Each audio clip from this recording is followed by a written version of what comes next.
This conference will now be recorded. I pledge allegiance to the flag.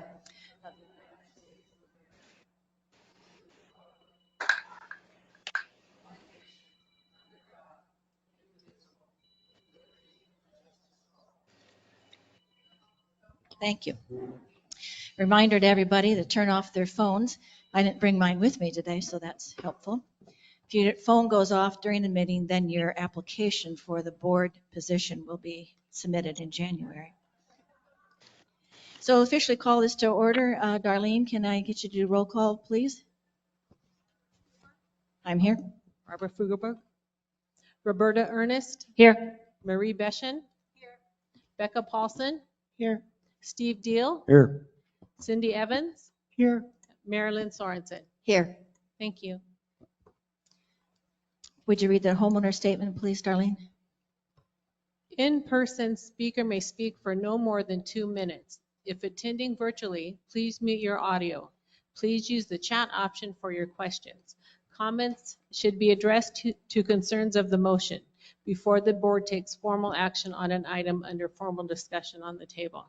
Negative comments directed at residents, employees of the association, or board of directors will not be allowed.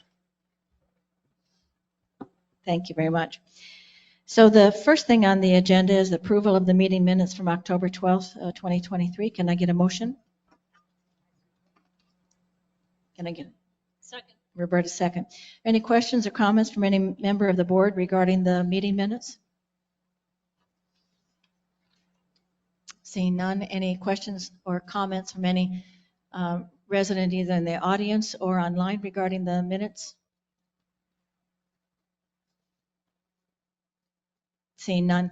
And Mike, you're tracking that chat, correct? Okay. Correct. Okay, thank you. So all in favor of approving the October 12th, 2023 Board of Directors meeting, all in favor say aye. Any opposed? Motion passes.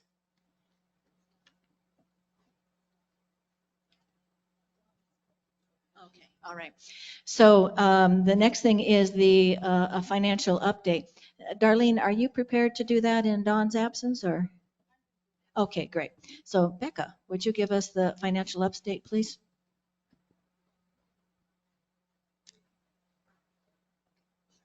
I move to approve the September 2023 financials. Okay, I'll second that. All right, as of the end of September, operating cash was $1,043,455. Reserve, $3,526,536. Activities, $192,633. Food, $8,979. Clubs, $142,808, and asset improvement, $935,236. Great. Thank you. Any questions or comments from any member of the board regarding the financials? How about any of the residents? Seeing none. All in favor of approving the September 2023 financial reports, all in favor say aye. Aye. Any opposed? Great. Next thing on the agenda is our committee reports. We have a report from the building, or a motion from Building Grounds and Maintenance. Steve, would you do that? Make the motion, please. It's on page 22 of your packet.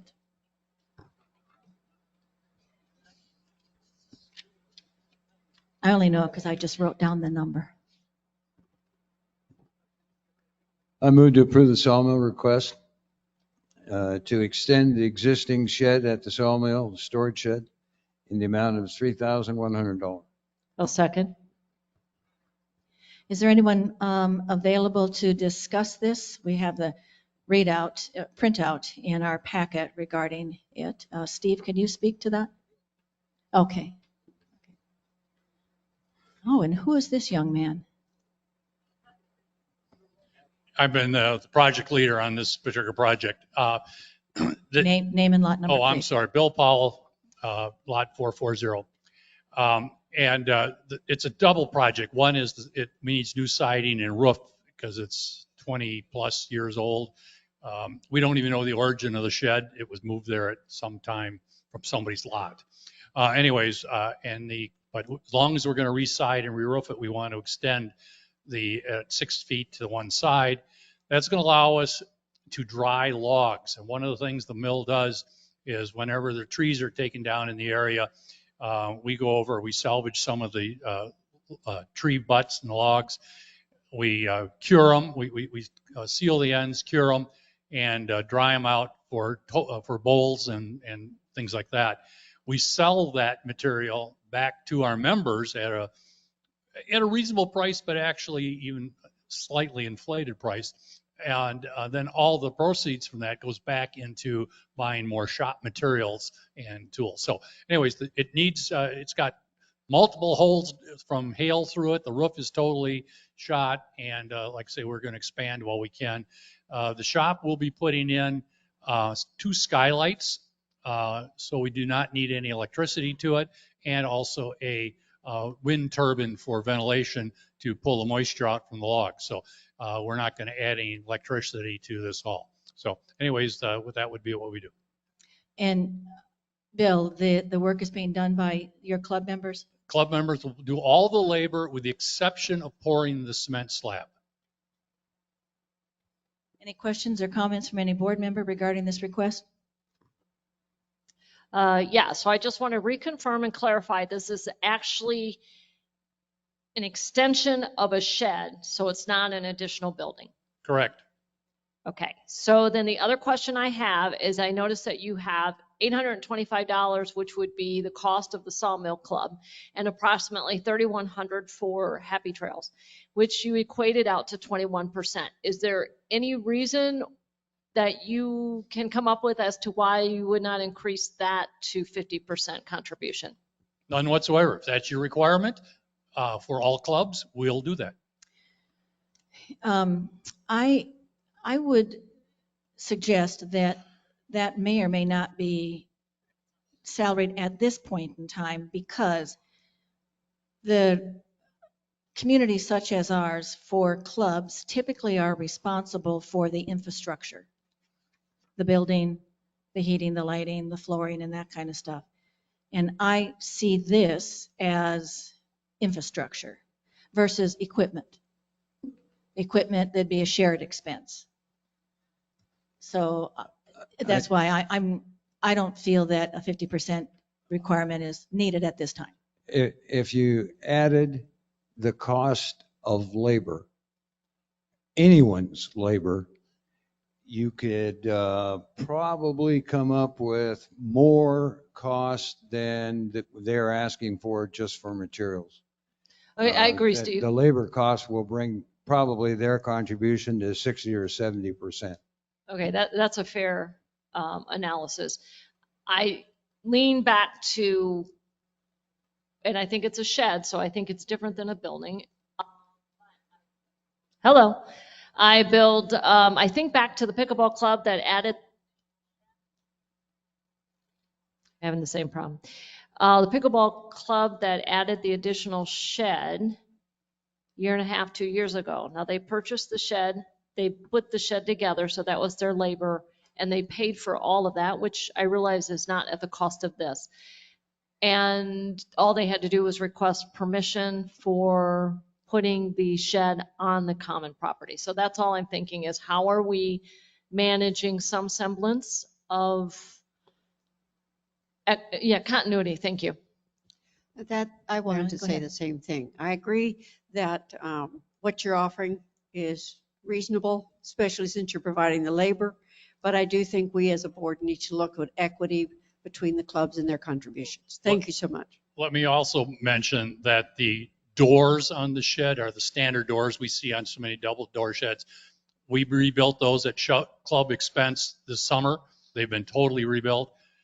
We have had club members bringing in the nailers and the automatic roofing nails and all that. So there's been a number of donations that obviously are not written down to, I wasn't about to put it down to the dollars and cents, but for instance, like I say, the doors have been totally rebuilt already and such and you hadn't seen any comment on that.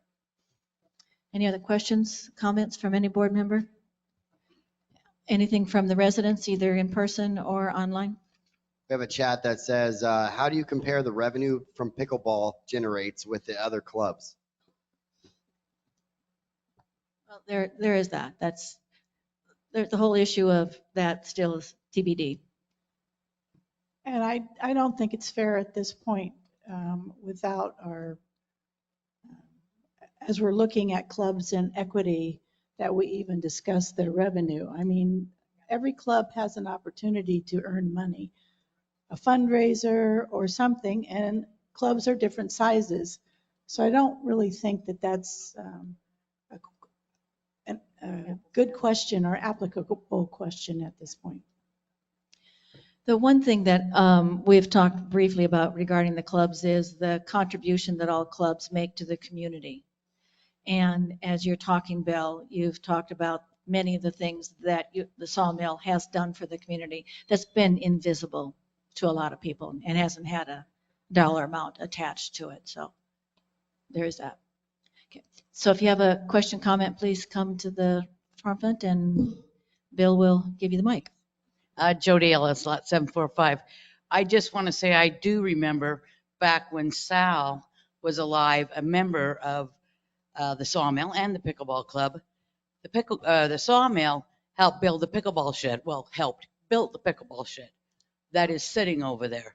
So, you know, they're helping community members as well. They are. And speaking of Sal, and maybe Bill was involved in too, all of the woodwork within the chuck wagon was done by the Sawmill, and Sal did a lot of that. Any other questions, comments from anyone here? Anything online? Since it's okay, seeing none, we'll call for the vote. Again, since the dollar amount, we'll do a roll call vote, please. I'll reiterate the motion. The motion is to approve the Sawmill's request to extend the existing shed at the Sawmill in the amount of $3,100. Roberta Ernest, Yes. Marie Beshan, Yes. Becca Paulson, Yes. Steve Deal, Yes. Cindy Evans, Yes. Marilyn Sorensen, Yes. and Barbara Fugelberg. Yes. Thank you. You know, the one thing that I didn't see on this is where the funds will come from. I'm assuming they'll come from operating and not from reserve. Okay, from operating. Okay, thank you. So the next thing on the agenda is approving the updated rules and regulations. Just give me a second here. I'll make the motion to approve the updated rules and regs. I'll second. So Dave, could you put up the PowerPoint presentation, please? So you have a printout over there of the proposed changes. I just wanted to go over them one by one here. Okay, there we are. So we'll just go to the next slide. We'll have this available online too. So the rationale for changing the rules and regs is that there have been changes to the Arizona state statutes, which we needed to incorporate, and there have been changes requested by residents for some changes to the rules, and then there have been problems that we've known with the current version. So what we've done, we had an initial draft that we talked about at our October board meeting, and we received phone calls and emails from a number of residents regarding that. We held a We're Listening session on October 18th, where we got resident input regarding the proposed changes. And then we had a special session in here on Thursday, October 26th. And then the board had a planning on October 31st, where we reviewed the potential changes to them. So the next slide, please. Then as a result of that, then we went ahead and made some changes. These are the changes that occurred to the initial proposed draft based on input from the residents, in that we will be including in here an exception for smaller RVs in defined specific settings. We clarified the lot caretaker definition. We clarified an extended absence from a residence from the community and the need for a caretaker. We made a change to our initial conversations about water conservation. This is much more generic. We've put a change in there regarding allowing you to have excess trash the night before the Parks and Sons makeup. We changed the thing about taking your RV out. Now we're just saying it has to be roadworthy. And therefore, our staff, as they're making their rounds, if there's a flat tire, that RV is not considered roadworthy, so you will be getting a call. We increased the limit on the number of residents' vehicles to 4 from 3, and that we kept the audio equipment at the pools to just be earbuds and earphones during the season. And then there would be an exception during the summer that someone could have a radio out there as long as it wasn't offensive to your fellow residents. And that we're allowing the town center pool to be open at 5 a.m. for organized water exercise, lap swimming. We'll talk more about that in a second from input I got from someone else. What we eliminated from that list based on your input was the requirement to park your vehicle on the paved area of your lot. You can park it on gravel. And that we also eliminated the requirement to take your RV off the lot once per year. It still has to be roadworthy. So these changes will take place January 15th, 2024, if they're approved today. The things that we have not addressed in the questions that we got from the residents was, should we allow gas-powered golf carts in the community? In your CCNRs, which I know you have all read and have put to music and could even dance to, there is a section in there that talks about vehicles in section 11. And in the CCNRs, it says that golf carts will be gas-powered. Section 11 is a section that the board can change anything that's in section 11. But then if we put it for a vote and it doesn't pass, and one of you went and bought a gas-powered golf cart, and then the community said, no, we don't want those, then there'd be a financial implication that the community could be involved for. So what we are requesting is that we will not change the golf carts to allow gas-powered golf carts at this time. We'll be putting it forth to the residents to determine whether you want that change or not. We've also got some, as we were looking at these rules, there are things that we still haven't addressed, and that is some rules related to the trash and dumpsters. We'll be having that conversation a little bit more. So we'll be adding those in at our December board meeting.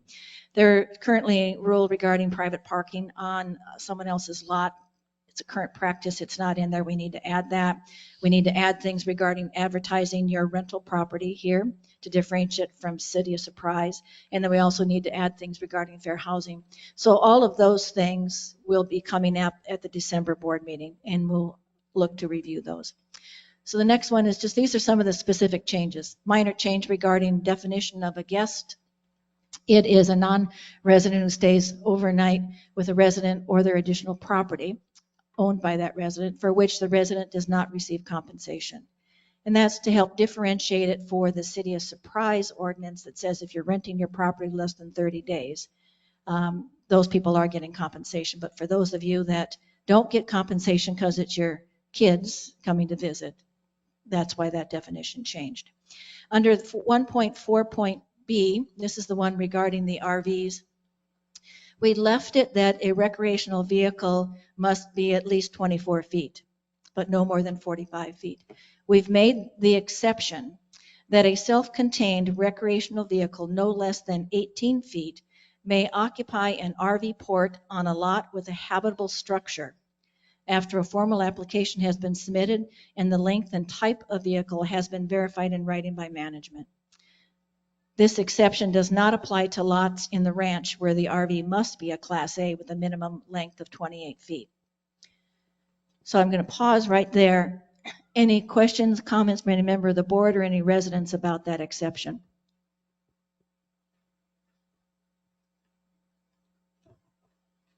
Seeing none. Thank you. Again, reiterating that if someone wants to park their RV that's less than 24 feet in the RV port, it has to go through management so that we can verify it's the right style, shape, and size. Okay, 1.4.c, this is just reiterating a change that was made to the villa guidelines this last year. So just incorporating into our rules. And 1.4.e is incorporating a change that was made to the habitable structure rule in relationship to our last CCNR changes. 1.6, the next slide, it has to do with the visitor definition. Again, we just added the word non-resident who does not stay overnight. Lot caretaker, from feedback from you, before we said that it was a person who's hired. We've now changed it to a person appointed by the homeowner while away from the property for more than 45 days who would be available to management as an on-site emergency contact. That's the definition. Age verification is something you all are expected to do right now. It just makes it mandatory. Technically, it's been mandatory all along, but 3.5 is just inserting some words regarding the common areas and related, equaling the definition in the CCNRs. This is a change regarding golf carts and sidewalks and patios in the town center. There was a group, maybe around 4 years ago, that got together and looked about allowing golf courts in town center, and that never got incorporated into the rules. So what we're doing now is incorporating that in and stating that a resident with a disabled parking permit may apply for an exception to allow their golf cart to be driven on the patios or sidewalks of the town center. We took out the word neighborhood center from the prior proposal. So in the town center for the sole purpose of pickup and drop off, and the golf cart must not be left unattended. Questions, comments on that? The purpose is the sidewalks are not meant for all these golf carts to be driving on. And in many spots, it's just too cumbersome and cluttered in there to have good traffic flow of someone even walking behind there, and even our housekeeping staff. So that's why it'd be the sole purpose of pickup and drop off, and the golf cart must not be left unattended. Did not include the neighborhood centers in there. Currently, NC2 has got plenty of parking, but NC1 does not have plenty parking. And so we wouldn't be able to really enforce not allowing the golf carts on the sidewalks up there. 3.7 just adds the word vaping, and also says that you cannot be smoking or vaping within 20 feet of the pool enclosure. We changed the time frame from 4.3 is for when you leave the resort for 45 days or longer, you must fill out a departure form. And then anyone who is gone for 45 days or longer must have a lot caretaker on file.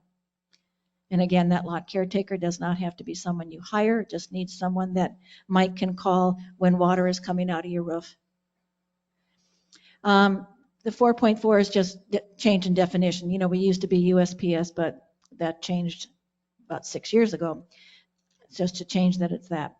So now a new rule on 4.10 is regarding water conservation. In the prior proposal, we said you couldn't wash your car, you couldn't do anything, you couldn't dance naked out there. I guess you still could. We haven't added that. Yeah, we should. Water conservation. So now what we've stated is a little more generic. It's in the interest of desert water conservation. It's critical that each resident conserve water. Any washing of the vehicles or structure on a lot should be done with a method that limits volume of water and also minimizes water flowing onto the street. The designated car wash is the preferred place for washing vehicles. Mike, do you have an announcement to make? The car wash is on our property. It's not installed. However, it is on our property. Yay. His hair can start growing back in now. He So did check this- the box to make sure it's in the box. So this reiteration is not something that you saw at the We're Listening sessions or at the session we had on October 26th or 8th or whatever it is. So I want to pause here and give residents opportunity to give us feedback as to how this lands for you.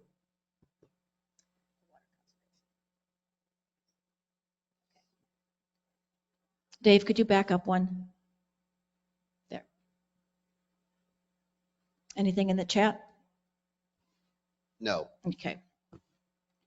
So we know that within the next few years, there will be requirements for water conservation that will be imposed upon our HOA from the City of Surprise or EPCOR. other communities are having that. So we wanted at least a placeholder in this, and for all of the community to start being aware that water conservation is something that needs to be on all of our radar, and to do what you can.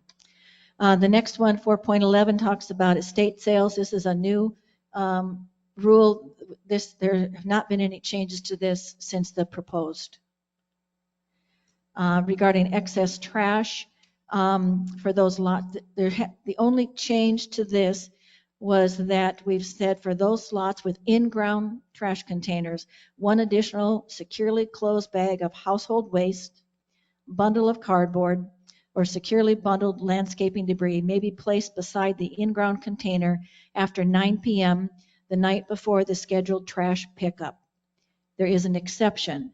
This is not allowed when high winds or heavy rain is forecasted. So now, for those of you who are up to date on our CCNRs, you'll also note in section 11, it says that you're not allowed to do this. But this is falling under the board's ability to make a change based on new learnings that we've got. And we don't foresee that there'll be any financial impact to the residents of having this. For those residents who've done this, we've learned from residents in our meetings, particularly the meetings that Steve's been having on trash, that they actually are bundling up their excess cardboard, putting it by their in-ground transfer, and Parks and Sons is picking it up. So this will give us opportunity, hopefully, to offload some of the stuff that's already going out into the trash. Any questions or comments from any resident or any board member on any of this? Seeing none, I'll move on. This is 5.1. This is just incorporating, I know the font is awfully small here, but the fourth line up, what is crossed out is that the RV needed to be in thoroughly excellent condition. Now it is roadworthy like new condition. And that's the terminology that is in our CCNRs. And again, we have removed the proposed rule to have your RV taken off the lot at least once a year. 6.8 is just prohibited vehicles, no change to what the original proposed was. Now it just says flatbed trailers instead of golf carts. 6.9 just reiterates that unlicensed off-road vehicles are not allowed. And the new restriction on 6.10 is that limiting the number of vehicles on a residence lot. And so the original proposed was 3. Feedback from the residents was that why don't we make it 4, since you can have 4 transponders, and so that's what we've done. There was some consideration from residents about why can we make this change. And it goes back to because when you bought this lot, there wasn't a restriction on the number of cars that you had or vehicles that you had on your lot. And legal experts tell us what we need to look at as a board is when things were foreseeable. Well, when most of us bought our lots, for those that have been here 20 years or so, you were not allowed to have your Razor or your UTV or RTV on your lot because it was unlicensed. And now because they are licensed, we're seeing more and more on those lots. So there's more configurations that are occurring to the lots. It is also our responsibility of the board to make sure that the community maintains the standards so it maintains your property values. And we've received enough complaints from residents about the fact that there's 5, 6 vehicles on a lot. So that's why we felt it was appropriate to make this change. And that should not be an financial impact to residents. Questions, comments? Golf carts, they probably need to change the wording on this slightly because now it says golf carts and bicycles must use the right side of the street. The change is golf carts are encouraged to use automobile lanes within the street. So we'll probably just have to wordsmith that a bit. So the change is that golf carts are encouraged to use the automobile lanes within the resort. That was a request from the safety committee to, in essence, get the faster moving golf carts out of the bicycle lane. 7.7 is just reiterating the current practice. The current expectation is you're only allowed to do minor repairs on your lot. For those of you that have big RVs and you need an RV done on your lot, it can be done on your lot. But we just don't want you changing your oil on your lot and those types of things. Transmission fluid and so on and so forth. 7.9 just adds the word off-road vehicles that can be allowed in the storage area. 10.4 is just minor clarification regarding pets, that they cannot run loose except in designated fenced pets areas. And 10.6 just reiterates that no pet should be left unattended outside of your residence. So for those of us that might leave our dog out on our patio that has gates on it, we still need to be out there.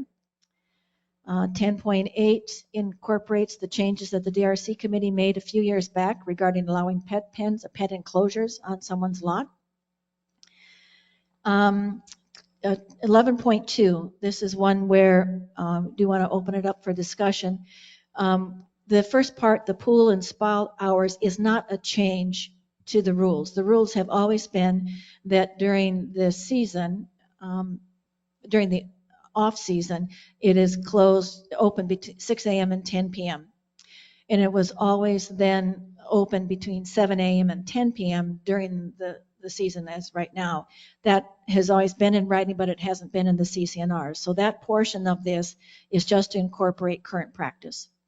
The exception is that a resident may use the pool, and we have right on here now, town center pool, beginning at 5 a.m. for organized water exercise classes and lap swimming.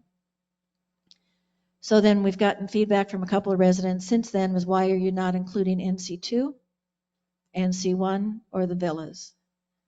So I'd like board conversation about that to see whether we need to incorporate any other pool here. I don't know how they're going to do lap swimming in those pools. Well, They may do aerobics, I see. I don't think there's any classes available at 5 a.m. Mostly, or if not totally, for lap swimming. right. My only concern about the other pools is that they're closer to homes. And it could be a nuisance for those who are still trying to sleep at 5 a.m. Or the town center pool is farther away from homes. And my experiences with the exercise classes is all the exercise classes I've been involved in have started as early as 8 o'clock in the morning, not at 5 o'clock in the morning. So that's been my personal experience. I do, however, recall a request from two women who told me that they don't sleep all night, and that 4 o'clock in the morning, it would be a great time to walk in NC2. This happened a few years ago. And they were granted permission to do that as long as there were two people there. So I don't know whether we need to make available an option that management could look at for individual cases, because I'm not sure that one size fits all. Good point. Interesting about the two people. I do recall that we did find a deceased person in the pool at one time. So, okay. Questions, comments from any resident about expanding this to include other areas other than the town center pool?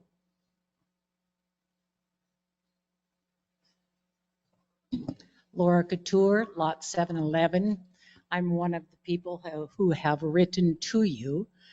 There are approximately 12 of us. I know it seems small compared to a large community, but we do use NC2 in the morning. And like I indicated in my notes to you, that some of the people come as early as 5. I usually come at 6:30. And the exercise is usually that kind of exercise. And people do use it to walk back and forth. There generally are not any lanes. One gentleman does swim, but we make room for him. But NC2 is used. I have to say, in the really cold months, those people that normally come, it's chilly, and I'm one of the few people who do use the pool during the cold months. But in January, we have quite a large group starting to come back, and they do come into NC2.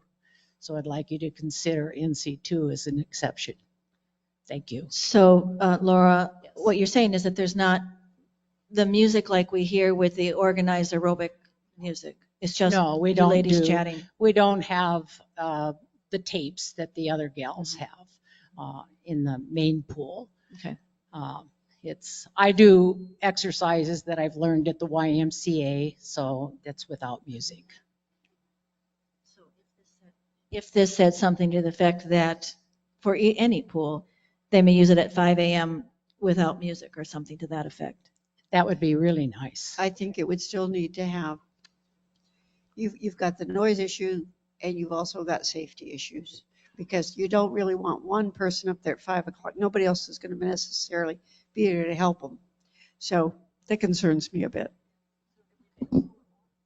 Well, thank you for at least considering. 2 or more. We have a couple chats, Barb. One of them was regarding the music in the exercise classes. I think that was answered.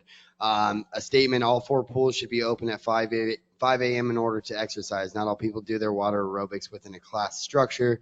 And a statement stating it should be all pools because there are very early birds here. So if we put something in there that they could be, I'm at the top date, thanks. All pools could be used early.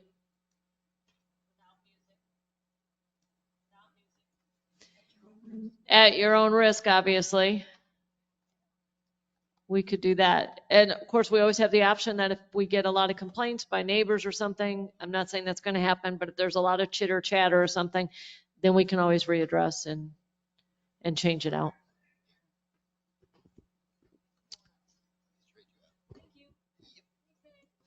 So if we change it to that to incorporate that, it'd be all pools and swimming at your own risk with no music.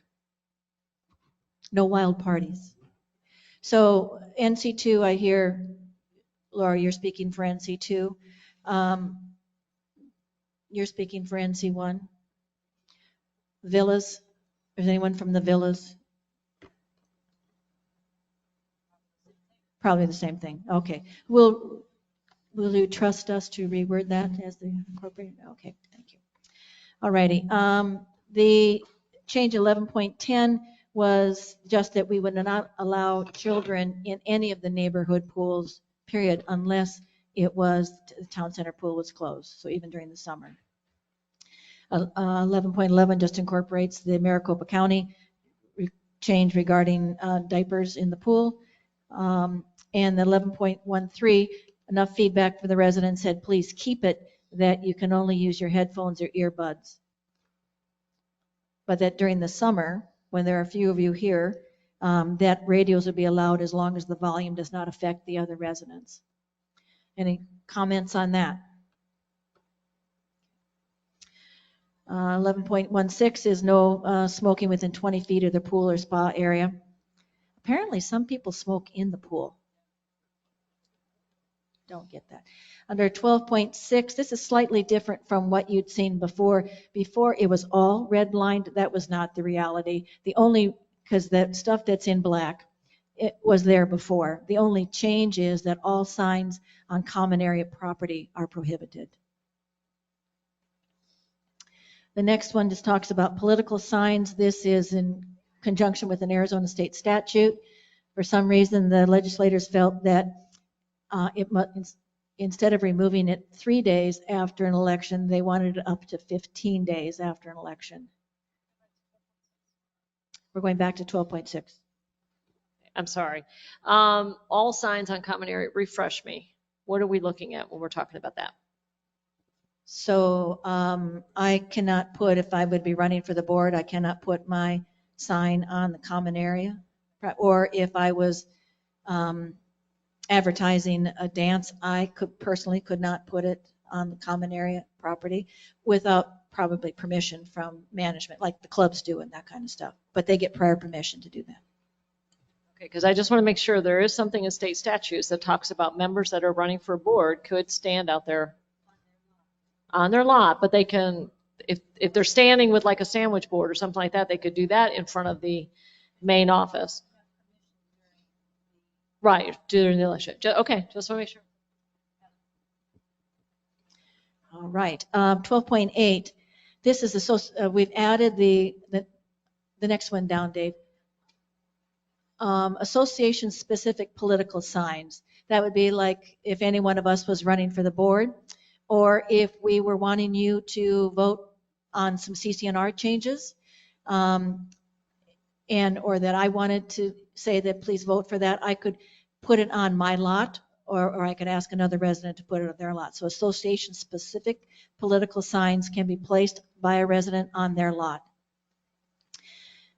Here's state statute. The size and number of political, it's the next one, it's the one back, Dave, I'm sorry. The size and number of political signs in aggregate shall not exceed 9 square feet. So next one's going to be about flags. The political flags that some people have that has a candidate's name on it is larger than 9 square feet. So it does not fit under, even though one might consider it a political flag, it exceeds the state statute requirement. Under 12.9 under flags, state legislature is really interested in the number of flags. It used to only be about 6 that we could not restrict from here. The American flag, Arizona state flag, don't tread on me flag, military flags, those types of things. After COVID, the number has gone up to 36 flags that we may not restrict on it. So what we as a board have decided is that the display of any flag is limited to only those flags expressly permitted by Arizona statute 33-1808. Those flags must be displayed on a flagpole, limited to per flagpole and or lot. And then we will include an attachment that has a picture of all those 36 flags. And any other change that state statute may make on it. They've only made changes for the last 3 years, so we're assuming there'll be another one this coming year. That means that my flag from the University of Washington would not be able to be displayed because it is not one of those expressly permitted. That would be a personal sign and banner. So on the next one is personal sign or banners. Fabric, seasonal, decorative, state, or sports teams are permitted as a banner or a garden flag. So at the size of a garden flag. All decorative signage on individual lots must be in good taste and moderation. And the Happy Trails boards of directors reserve the right to enforce any banner or garden flag that may be offensive or unsightly. So back to the flags and back to the signs on common area are prohibited and flags needing to be on your lot. We got some legal advice last Friday that flags on your golf cart displayed throughout the resort, they are, in particular in town center, are on common area and therefore would not be allowed.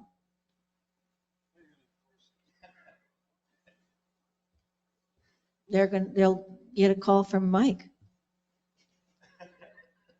We can't enforce really the bumper stickers and that kind of stuff, but something that is the size of a flag. Take it down. At this point, we're asking for compliance. We're asking for It can compliance. go beyond that, but right now it's just compliance. The issue that I've been told by a couple of different residents are these flags are divisive in that, or divisive, however you want to pronounce it, in that if I see a flag with a particular bent that I don't like it, let's just even say it's a sports team. You know I'm talking political or sports team flag. If there's something out there that any one of us might be on the opposite side of the fence, we may not even choose to engage in that person or to find out who they are. And if you didn't have that flag up there, you might find out they're a really great person. You have a lot in common. So that's, So 12.15 down a couple, is that we've deleted this requirement for contractor insurance by you. The association is still required to have a contractor that's licensed and certified and all those things, but you as individuals are no longer required to have that. It's certainly recommended that you have it, but no. Under 12.18, we've added a definition regarding harassment versus nuisance. And harassment is any conduct directed at a specific person, that could be a resident or an employee, that would cause a reasonable person to be seriously alarmed, offended, annoyed, intimidated, or feel harassed. That's the definition. The board is required to take action when a harassment is directed toward any member of a protected class as defined by federal law. And that's just it. The difference between a nuisance and harassment is that harassment really goes on. And a nuisance could just be something that you don't like, the deodorant they wear or all the cigarette smoke that's coming onto your property. That's a true nuisance. But when that person starts really getting in your face about it, it could become harassment. Any comments from any board members about these changes before we vote? Barb, I do have one question here in regard to the chat for flags. I know that it's taking us back one, but it says you're saying we can't have an American flag on our golf cart or sports team on our golf carts while driving in TC. No, the political flags are the ones that you can't have on there. So, and we'll work on that. But when another person not from our community asked that question to a lawyer, their response was, if it's on common area and it's not allowed on their lot, it's also not allowed in the common area. Specify that. So, okay, let me go. So the motion then, seeing no other changes, the motion on the table then is to, okay. Lois Trice, lot 2350. On 6.8, prohibited vehicles, cargo, utility, and flatbed trailers, does that include boats? This is just a change in that specific line on the rules and regs. Boats are still described in another portion of that.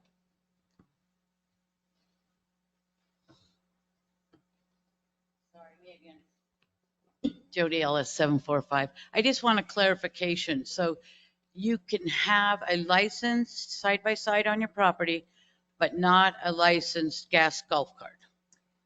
Correct. And the reason for that is that the gas call, those things, are specifically called out in the CCNRs and saying that all golf carts must be electric. Okay, so I thought it was a safety thing about them carrying gasoline, That and may we have- live so close together. That may have been the intent of the CCNRs, but specifically in the CCNRs, it says golf carts must be electric. And until we can get the community to vote to change that, we are not allowing gas golf carts at this time.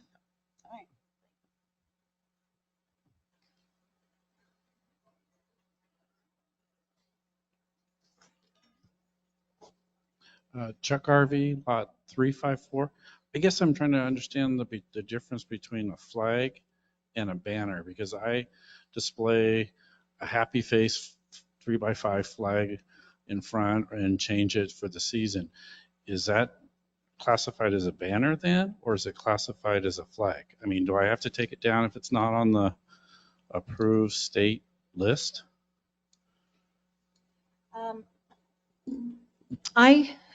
I'm talking off the cuff here. Technically, the answer is yes, you would. But I've seen your flag. I live down the street. That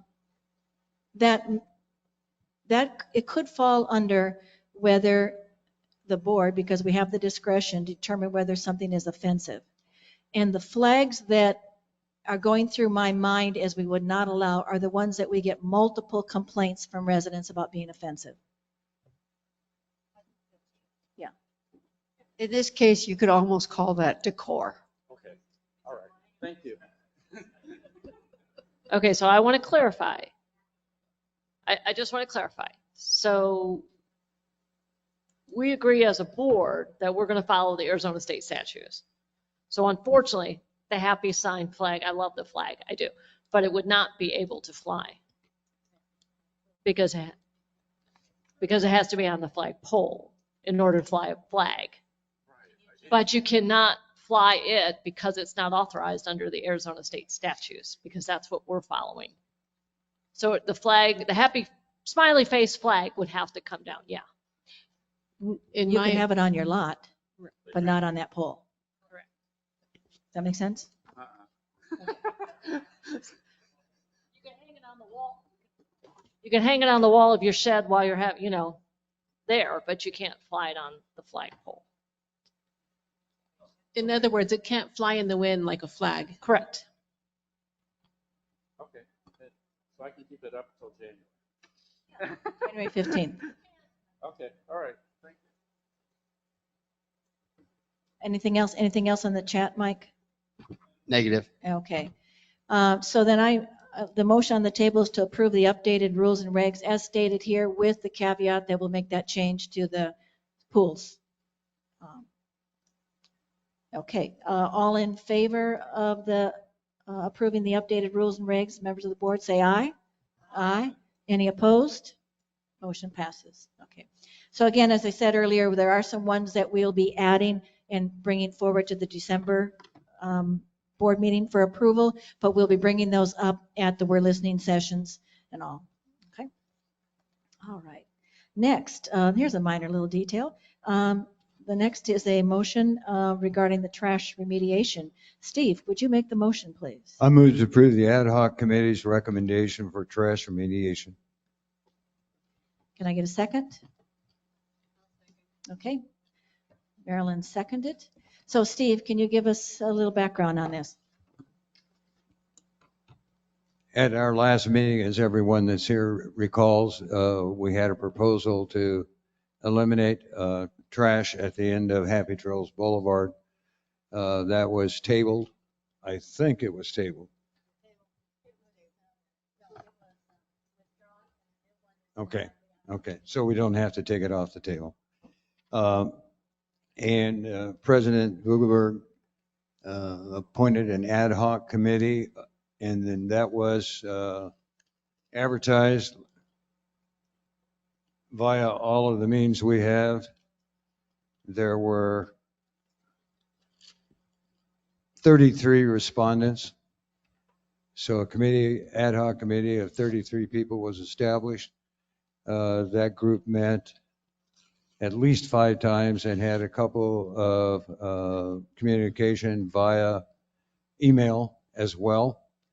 We started with addressing the problem, and once we felt like we had the problem addressed, then we began looking at solutions. And what this is a compilation of those solutions. And I don't think that I can do a better job than what the paper says, so I'm just going to read it. Is that all right, Barbara? First recommendation is that we staff the location at the HTCA with an HTCA employee. Secondly, that we include volunteers in the operation of the facility. Third, that we completely secure the location with a permanent fence. No electronic access, because we're going to have a person there to provide that access. Establish acceptable open hours with allowance for management to change if needed, i.e. summer, when we don't have as many residents. Improve disposal practices by requiring items to be properly broken down. Hopefully volunteers can help us do some of this. Permit installation of an access ramp between the roll-off dumpsters, the green bins, whatever you want to call them, for wood limbs, etc., to provide more efficient accessibility. And then the next item, we were split. All of those items had consensus. There wasn't one negative response. The next item is split, and I would recommend that the board look at that if we approve this restrict all construction debris, including use by commercial and/or private individuals on those green bins, or restrict all commercial use, excluding homeowner debris generated from their own property, not to exceed 2 cubic yards per load. That's about the size of a small pickup.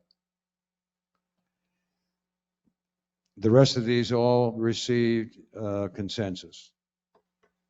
Provide communication regarding alternative bulk trash options and proper disposal practices at Happy Trail Collection Facility, as well as on the HT website. There are a lot of resources available throughout the city of Surprise that we weren't aware of when we started and now are, and it would be our recommendation that we pass out a list of those if we adopt this process at the gate, so everyone that ever takes a golf cart or a vehicle to dump trash would have that list of places that will haul things away, that will take hazardous material, that recycle cardboard, etc. Eliminate contractor and non-resident use by requiring identification for access and implementation of guidelines to require improvement debris to either be disposed of on private property with a designated receptacle or removed from the resort. Install large sign on the gate entrance listing those items which will be prohibited. Furniture, appliances, electronics, hazardous waste, tires either on or off of wheels, vehicle batteries. Relocate all dumpster receptacles, including the ones at NC1, 2, Ghost Rider, and current recycling receptacles to the collection facility so that they can be secured as all of the rest will be secured. One of the concerns of the committee was that if they're not all there, then the ones that will be abused would be the ones that are left at NC1, NC2, and Ghost Rider, other places.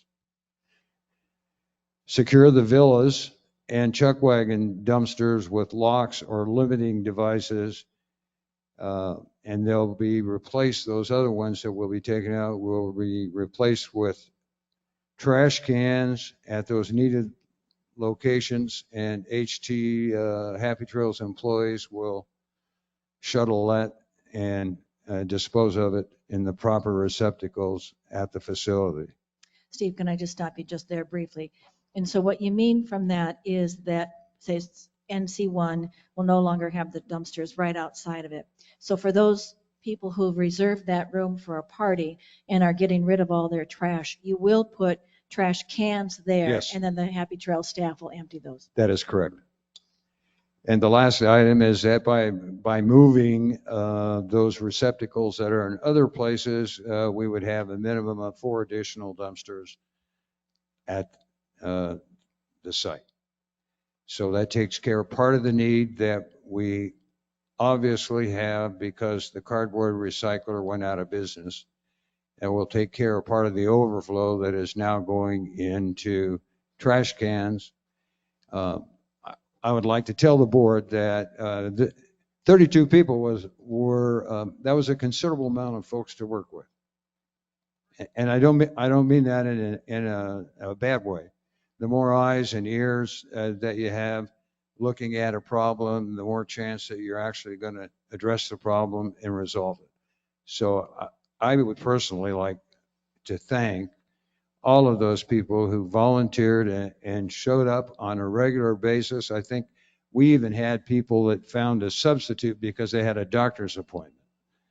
So they were pretty sincere in their effort to put this together. We propose that this be implemented and have a 6-month trial period, which will take us through this season. And that we have an opportunity to evaluate whether or not we are successful. And that would be one of the first things that we need to get done, along with an implementation schedule, when we can have someone up there, when we can have the things taken care of that we need to have taken care of to make this work. The alternative is what we started with, and there was, I think, one person in the group, maybe two, who thought we should just remove all the receptacles. So that's where we started, and this is what we ended up with. And I'd like to thank that committee. They did a great job.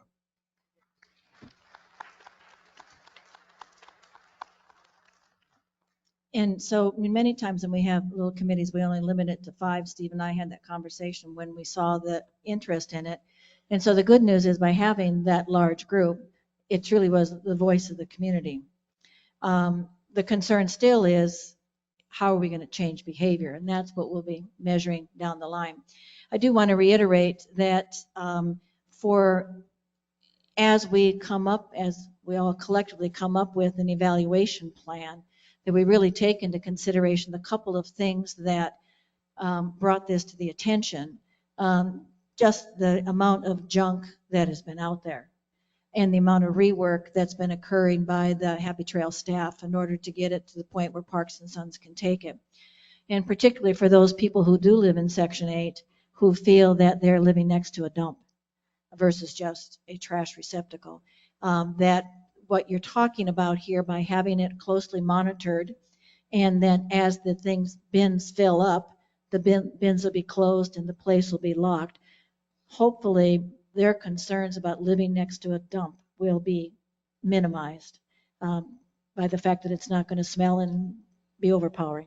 The one real issue is that by having someone up there to grant access and to check loads and to assist people with where the metal containers are, where the container for brush is, and where the garbage containers are, where the recycle for plastic is, that we should be able to get those items in the correct bins. And the real kicker is that I don't think we'll ever see, with an attendant and volunteers, that we'll ever see trash can lids open and stuff piled up 9 feet above the bin. Because I would assume that management would have the ability to say, okay, all of those dumpsters are full, close the gate, you won't have an opportunity until the next posted open time. I mean, we have to get this under control, or we won't have the ability to get rid of any of the excess that all of us generate. And, we can blame Amazon or we can blame anybody we want, but I think we all need to look inward and try to make something work that allows all of us to use the facility. Right now, we are in danger of 15% or less dictating to 85 or 90% what we will or won't be able to do. And the committee didn't feel that was the right way to go.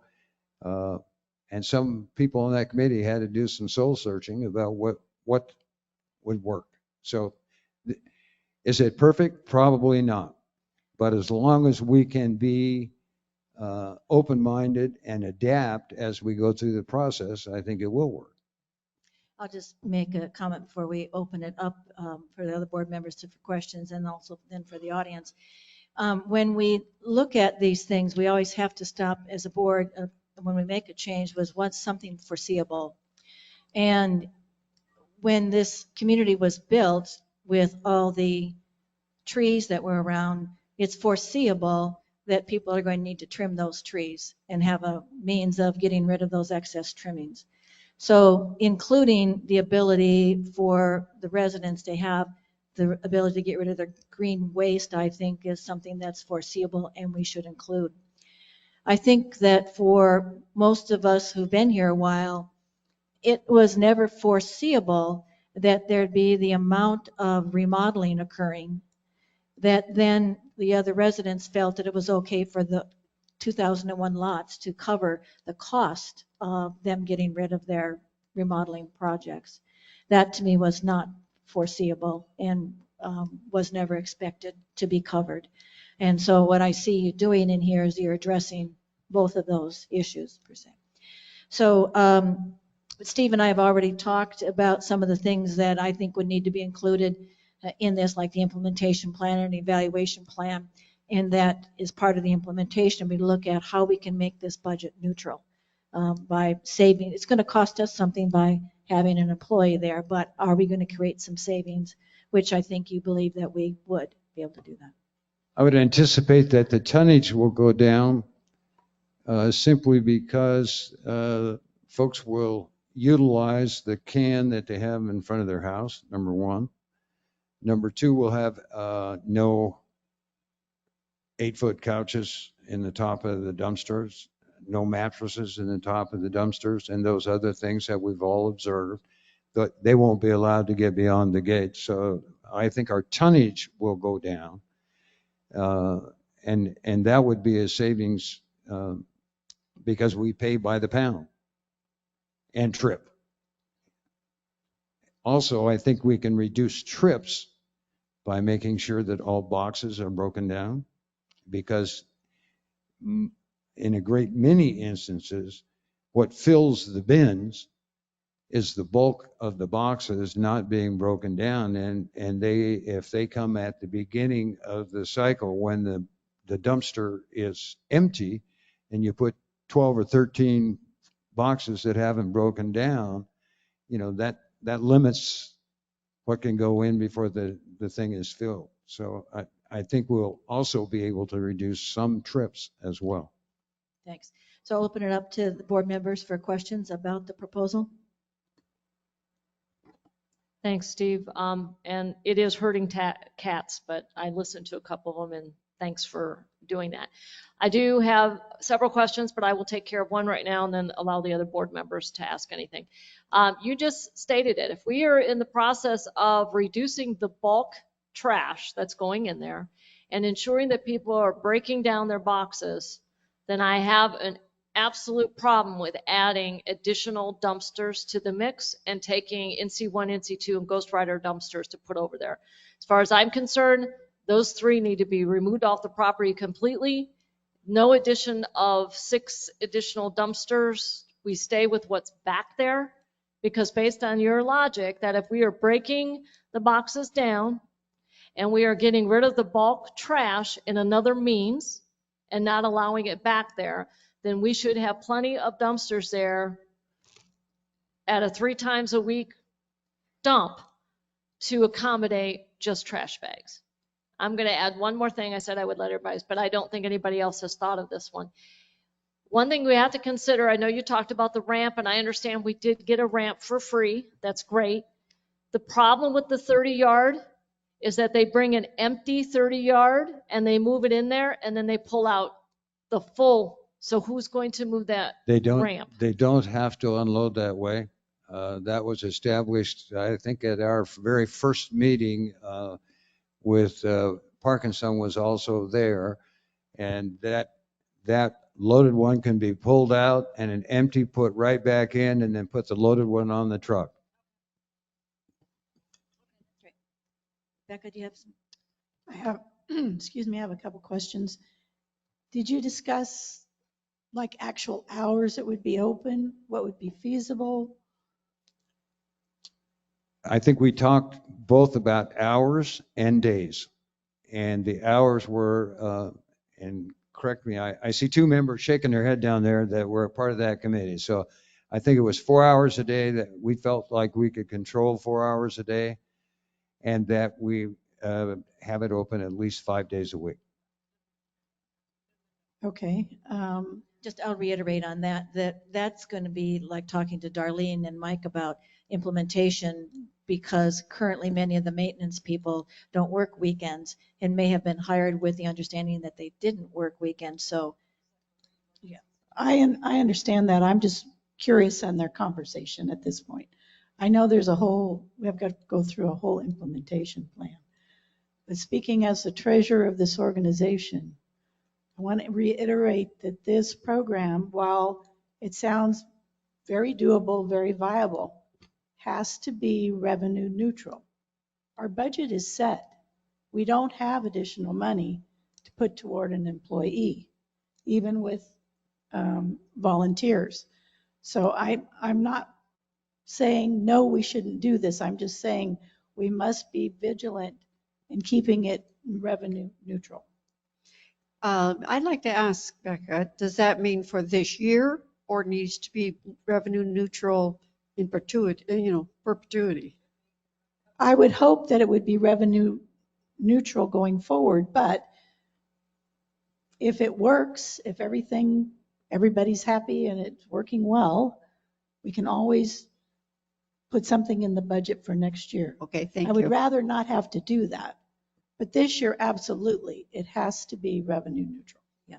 The concern is that we don't want to add more staff to do it, but there's probably some shifting around that could occur within that of some currently vacant positions, but management, that's really their job to figure that out. But if we look at how the costs have been going up, there's costs that are going up because of our usage, but the rates have gone up too. So there's not much we can do about the rates that Parks and Sons is charging. We have to acknowledge that the amount that they charge us for the in-ground, it is a bargain that we're getting. I do think we could, what I like about what Becca was saying is if we do a budget neutral Yes. program using the facilities and the resources we have, and it works, and people are compliant with the new situation, then it really would be much better for the purpose of looking at budget than if we didn't know if it worked. But if we could use our resources that we currently have, do the trial, let it run, see how it works. If the community could support that, I do think then it might be worthwhile to look at the budget for the next year.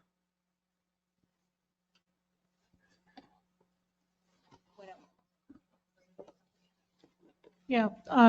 So we've talked a lot about, right now we're spending a lot of dollars on staff time to rework those dumpsters. So can we quantify that and reallocate that over to the compliance piece? That's one of my questions. The other one is, this requires a permanent gate, permanent fence. So we'd have to change out the fencing that we have now? Can you speak to that, Mike? The discussion in the ad hoc level was eventually.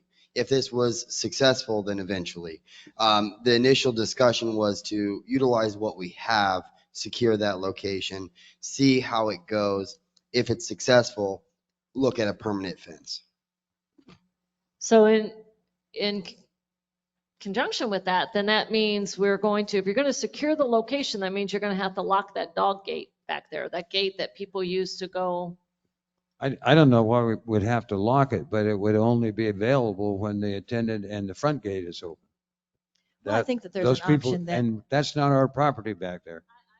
well, I think we might be able to figure out a way of making that gate still accessible somehow. And there's an additional access point on Ghost Rider for that ravine back there. So there is a secondary location to access that ravine. Walk gate. I have a question for you, Mike. I remember way back when I had asked you about access to the big, the landscaping ones and stuff. And at that time, you had said it was a safety issue and stuff. So now we're talking again about that. Yeah, so it was brought to the BGM committee before in regards to access to those roll-off dumpsters. We talked about insetting them.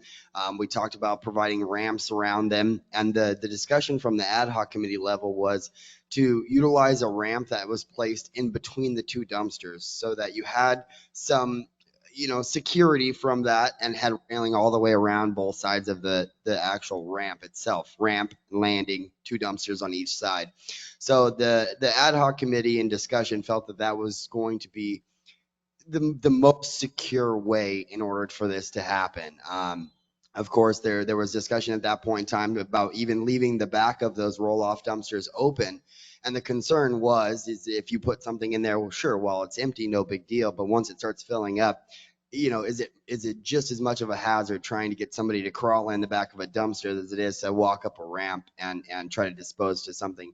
The true understanding is that we wouldn't be walking up the ramp with a couch over our head to try to get that in the dumpster. It would be with a trash bag versus something large due to the proposed changes within the guidelines. Okay, one more question. Also, the other thing is we also had talked at one time about adding more dumpsters and there wasn't space to do that. So now we're again talking about adding more dumpsters. So we had 13 of the cardboard removed, and that was the discussion from the ad hoc committee. We did have some of those in that location. So now we do. We didn't really go into detail at the ad hoc level of where allocation of each individual dumpster and how they would lay out, how it would work. We wanted to look at the general spectrum of the issue versus really trying to determine what dumpster needs to go where and how that's going to work. There was even general discussion about, well, we have 4 or 5 of the white ones. Could that be substituted with one of the 30 yards or 20 yards that has a 4-foot edge on it versus a 6-foot edge? So there was some of that discussion, but we didn't go down that rabbit hole. And we tried to stay on the general aspect of what issues we were having with the dumpsters. Becca? I have a couple of other comments. I agree that I don't believe we should add any more dumpsters. If we restrict what's put in them, we shouldn't have a problem. Break down the boxes, make sure that things aren't supposed to be in there, don't get in there. And then on the one that's in red, the construction debris, including commercial and or private, or restrict all commercial, excluding homeowner debris generated from their individual property. At the BG&M committee. I'm not quite sure how we would even do that, and I would recommend we restrict all construction debris, period. And that was the recommendation at the BG&M committee, that they recommend just that top part, not the bottom portion of that. Because I had to ask what 2 cubic yards was, and they tell me that that's a pickup truck amount. That's a lot. Yeah. So in essence, so restricting all construction debris, including use by commercial or private, that means that if I'm remodeling my kitchen, I need to have all those cabinets removed at my expense, and that we're going to make opportunities available for people to do that. Yet if I'm just removing a shelf from my closet, a 2-foot by 3-foot piece of plywood, I can throw that in. And this is going to require, it's kind of a new paradigm. It's going to require a little bit of effort by DRC and residents to get to where we need to be. But we're all adults. And I think given all of the options, we've come up with a reasonable solution. Not perfect. I don't know of anything that's perfect, but one that I think we can adapt and make work and get rid of the mess that we've got down there now. So what I'm hearing here is budget neutral, which I've discussed before that I believe it needs to be, that we have to have an implementation plan so that we're ready by January 1 to really get this implemented. Because within that time, we need the villas secured, you need new cameras or cameras relocated or something to that effect, fencing, hiring of staff. So if we can get an implementation plan together between your committee, you and management, that'd be great. Push back on the 6 additional dumpsters and the other 3. Is that something that we can keep in reserve someplace?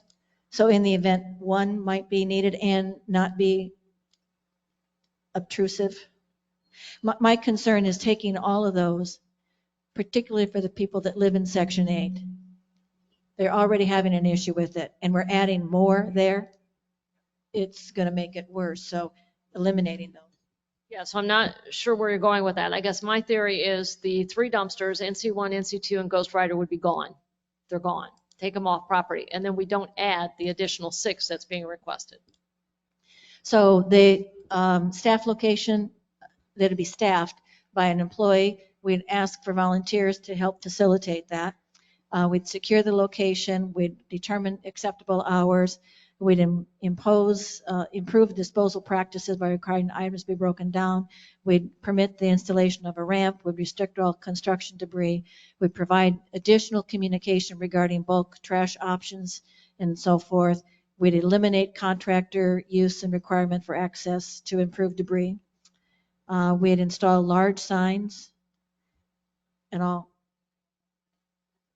Okay, Steve, I'm sorry. One more thing, and this just pops up. Maybe this is something that will come up in the implementation plan. Okay, I'm against hiring another individual. I'm with Becca. It needs to be budget neutral, but we'll move forward if that's what we have to do.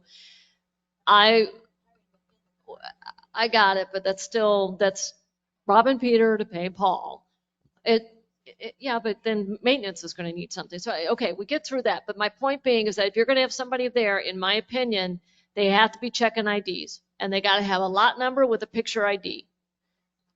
We've already talked about that. Mike has a caliber program Okay. that will be Okay. there, and the person that runs the gate will be trained so he knows where to look to find out that they're a resident Okay. or a renter. Correct.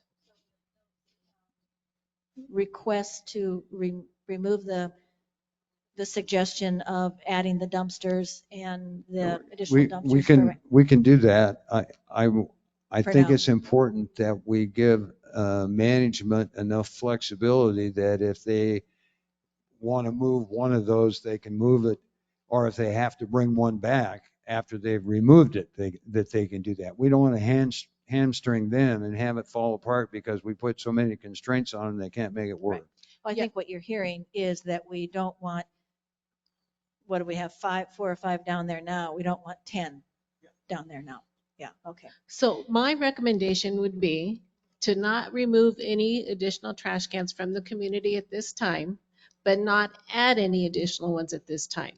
Let's start the process, see how it goes, and then we would determine at time if we need to remove or add trash cans. So are you saying to keep the ones at NC1, NC2?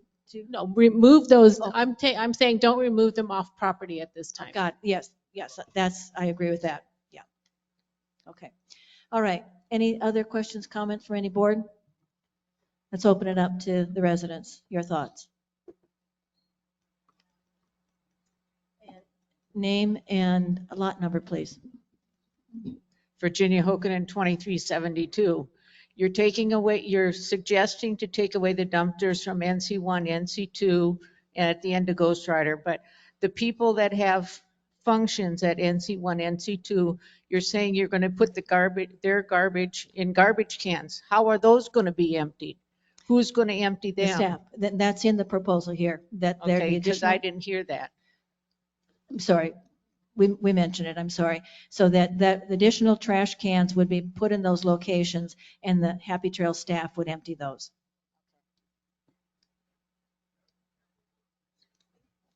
And you are, sir? Mike Rugland, lot 1130. You know, I sit here today and I look at all the new compliance stuff and the new rules and regulations and the trash problems. What are we gonna do for compliance on all this stuff? I mean, we got a compliance gal. Lady, woman. Yes. And who are you gonna put at the gate are they gonna be carrying? Because I think they're gonna have to shoot some people to stop what's going on. I mean, we've talked about this for a couple months and the people know about it, but they still do what they do. So. Well, behavior is going to have to change. And next month at our December board meeting, when we talk about the few additional rules that we'll have to put in place regarding this and a couple of other things, we are also going to be having a new fine policy to look at. And there will be substantial fines if someone doesn't comply. I'm not talking $25, I'm not talking $30. Yeah, because I know the fines are minimal, and a lot of people disregard them because I'd sooner pay the fine than I would what I have to do to comply with it. So I think compliance has to be a big issue in all of this. And that's why the committee really recommended that it be an employee versus a volunteer screening these people, because everyone in this room is very charming, but some of your neighbors are not. And we don't want things to get into a fisticuffs down there. So that's why we'd want an employee who, we don't have security, so no one would have a gun visible. Go ahead, ma'am. Hi, Doreen Spikella, 486. Put the microphone a little closer to your mouth, please. Okay, the original issue that this was brought up, I guess it's been going on for 8 years, was the 70-something thousand dollars that this costs per year. And this isn't being resolved with what's happening here today. And I understood that there was a rat infestation problem at the dumpsters. Last I heard at another meeting that was brought up, that hasn't been mentioned today. That is not going to be alleviated by what is being talked about today. I think what Roberta brought up of not adding those dumpsters to that area, obviously, why would you add more if there's going to be less of a trash load? It doesn't make sense. And I've talked to people that live close to the dumpster area. They have the smell, they have the rats, and they have the garbage blowing towards their property. None of what's being said today. I mean, these are good solutions for, okay, no other 55 plus development in Surprise has trash dumpsters, but we continue to want them because people want their convenience. This is all understood. It's a wonderful thing, but you haven't eliminated the cost, the rats, the trash. You're actually adding more cost with an employee. Don't understand. Just saying. Well, I'll just speak to the concerns that you have regarding the rats and all. What I heard from the committee is that by eliminating all the excess stuff that's out there and all the stuff that is being piled up and getting the lids closed, that it should be able to decrease some of that. Part of the reason we have rats in this community is that we've got all these citrus trees. And that's really where they're coming from, is the fact that we've got these citrus trees and the droppings go down on it and they eat them and they have a nice healthy diet. So the rats will be an issue that we need to take a look at. As far as the costs go, and I push back on the 70, to my colleagues, I push back on the $70,000. Our bill has been $170,000 per year to Parks and Sons. Of that, $100,000 is our in-ground trash. $70,000 is the cost of the dumpsters.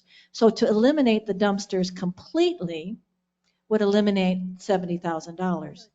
But with that, we run the risk of Parks and Sons increase in our in-ground trash, and that's a reality. So by decreasing the cost, by not having to, for all of us to pay for the remodeling that residents are doing, and to pay for them to get rid of their sofas and the rest of their furniture, that should decrease the total tonnage that we have. And so we should be able to see probably a 20% decrease in the dollars that we're spending. And also by now us allowing you to put something next to your in-ground trash, a small bag next to your in-ground trash twice a week, that should decrease the amount that's going in there. They'll pick up the cardboard next to your in-ground trash. They'll pick up your little area rug next to your trash, so it doesn't have to go into the dumpsters. So we should be able to decrease a portion of that. We'll never get the $70,000 unless we get rid of them completely. And that's what we heard from the residents is. And part of that $70,000, Barbara, are those two great big bins that our people ours. use extensively, our landscaping folks. So they can't go away. As well as the villa dumpsters. And as far as adding staff, I've talked to Darlene and we talked about it being budget neutral. We currently have an FTE that's partially unfilled. So we have a vacant position. So those dollars are already in the budget. So we wouldn't be adding expenses for hiring another person. Okay, I just wanted to suggest if you go forward with this proposition if you eliminated the dumpsters at NC 1, 2, and wherever else they are, that might be a reduction in cost from Parker and Son because you have less dumpsters for them to mess with. And that would offset the cost of an employee at the main dumpsters. That's all. Thank you. So all of that's going to be part of how we're going to evaluate this process. What does success look like? P.S. real quick, thank you, board, for the RV 18-foot thing. I appreciate it. I think it was a very well thought out and good move. Thank you. Thank you. Next. Marion Gadbury, 299. I don't think it's a good idea to take any dumpsters away from NC1, 2, any of that. It's just, I understand budget neutrality for this year. We're all going to have to think about an increase next year in doing that. But taking away the dumpsters, no, it's not a good idea. Thank you. The concern that we've heard from some people about the NC1 dumpsters and the NC2 and the one over at Ironwood or Ghost Rider is that one would assume that those dumpsters are for the use of people who live in those sections. What we've heard is that people from other sections come and dump in there. So if we limit the number of dumpsters that are down at and access to the other areas, would we just have more people bringing the stuff there? And so I think, Steve, isn't that the rationale for eliminating those? Next, thank you. Hi, my name is Tom Corkle, 2158. I had a question about the budget neutral part. Are we not running $20,000 under budget at this point for trash removal? The trash is not something that is the same 12 months out of the year. Our expenses for trash go up and down with the season, and probably our biggest expense is October and April. I don't know that for a fact. I'll have to look at the trends. But even though we are running less now, it doesn't, under budget right now, it doesn't mean that with the projection that would be under budget at the end of the year without a change. Well, because it isn't, we don't get billed the exact amount every month. Right. We get billed on It's weight. November. If we're already 20,000 under budget, I doubt that we're going to spend 20,000 Well, another month. if I might add, because I signed the checks last time for trash for the dumpsters, and it was $6,400 for the month. And then I asked Miss Dawn, and she said it'll go up approximately to $8,000 to $8,500 for December and January, and could even be higher than that. So it will increase as more residents come in for the dumpsters, not the in-ground trash. That is a different stamper. Okay. When you were going through the changes in rules and regulations, you were talking about setting extra bags next to. You can put an extra bag next to Yeah. your in-ground trash. How's that going to work when you got trash bags and coyotes running around tearing apart the bags? So that's the concern we had. That's why we put an exception. They wouldn't be able to do it during, say, a monsoon and that kind of stuff, or high winds or high rains. Well, the monsoons are not the question. The other community. The monsoons is not the question. It's the animals that are running around at night tearing the bags apart. I understand. What we have seen from the other communities that allow this, that has not been a problem. I guess so we'll we'll continue to monitor that and see whether we need to change it or not. But there are other communities right now that are allowing this, and they've not had the issue. Okay. If I could interject, the other thing is, and I keep hearing that from everybody about how we're all adults. So if I'm going to put an extra bag out there that's not in the in-ground container, it's going to be that of non-perishable type things. So it's going to be my landscaping that I trimmed, the bushes. It's going to be cans that I might have that aren't going to recycling. Something of that nature, I would hope. Papers, things of that nature is what I would be attempting to do. That would be great if it was limited to non-perishable. That'd be great. Okay. We were talking you're about. Running out of time. I know. Additional dumpsters. Are we being charged per dumpster? Yes, we get a per dumpster fee and a poundage. Okay, all right. So until this gets implemented, it's still going to be a mess down there. So could we just add some dumpsters in the interim? Have you seen them recently? Have you been on Facebook? Yes. What people are saying, this is why we have the problem, and people are sort of feeling like they're getting everything done now because they're not going to have access to it later. That's what that was my point. Until if this is not going to get implemented until next year, can't we add some dumpsters until it gets implemented and the program gets rolling to eliminate the overflow of dumpsters? That's all. We're still, the weight is still the same. That would bulk is only still gonna be increase there. our It's the cost. mess that we're talking about. The overflow of the dumpsters. You add 3 more dumpsters and that's going to help alleviate it until this plan gets implemented. That's all I'm asking. Thank you. Next. John Jones, lot 1135.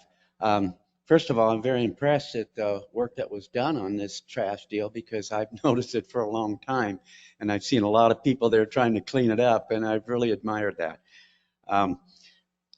I've had some experience with construction growing up in it, and my own home back in Washington, we had quite a bit of a remodeling job going on.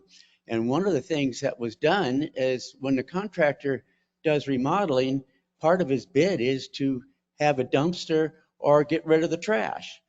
And did I misunderstand? Perhaps is construction from people coming in doing work here in the facility, is that going to be allowed to be dumped up there, or do they have to get rid of it? They'd have to get rid of it. So Good. Mike can speak to this better. Right now, with anything that you do on your outside, you have to have a permit for. Right, that's correct. I understand that, yes. And the expectation is that with the contractors aware that anything they do, they're going to have to haul off.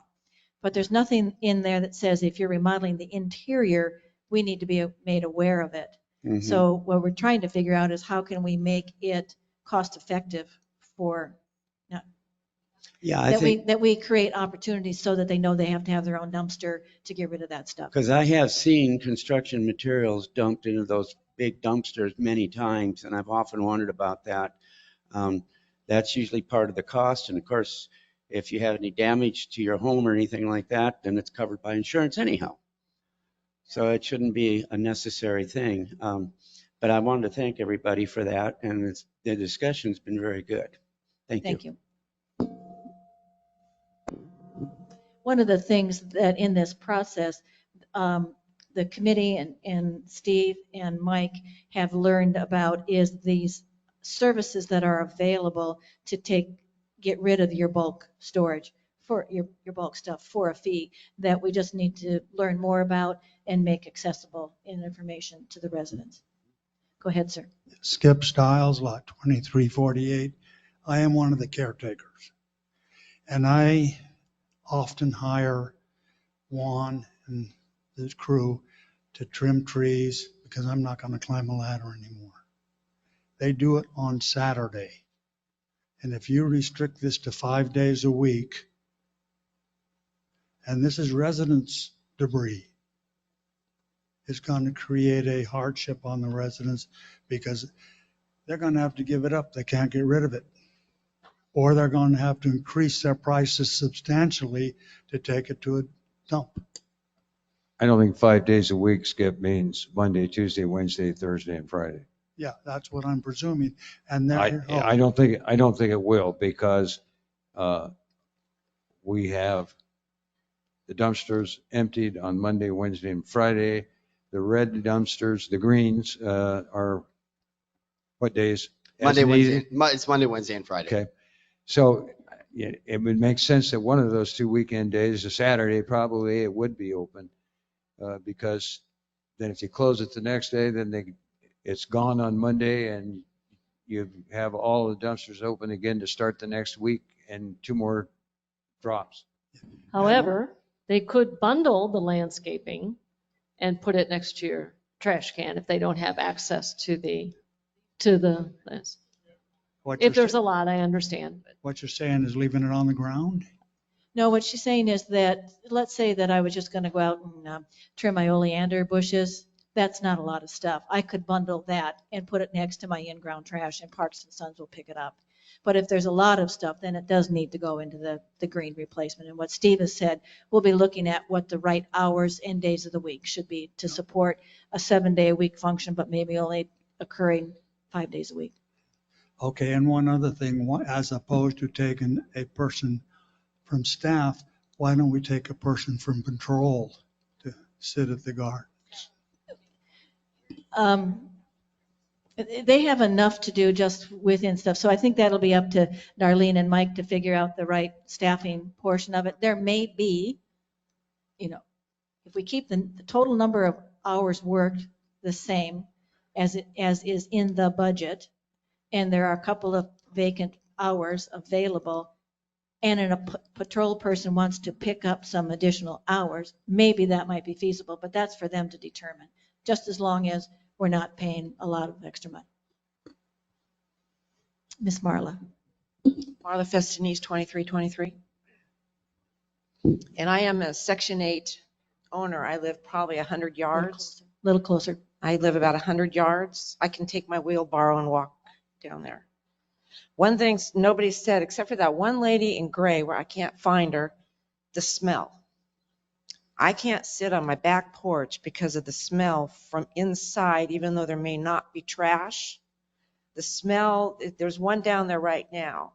And I want to thank whoever put this, the shiplap, because we dug it out of the trash. There was a bunch of really nice shiplap in there and I took it out. But I have to say I'm not for putting more down there unless you are going to make sure that somebody's going to go down there, clean them out. I clean out my trash can in ground. Even when I lived elsewhere and I had trash cans, above ground, I washed them out. So that is one thing that's really bad. I do get trash that comes down, whether it be leaves, food, the birds, the rats, everything goes down there. Even the coyotes can jump in there. I've never seen one.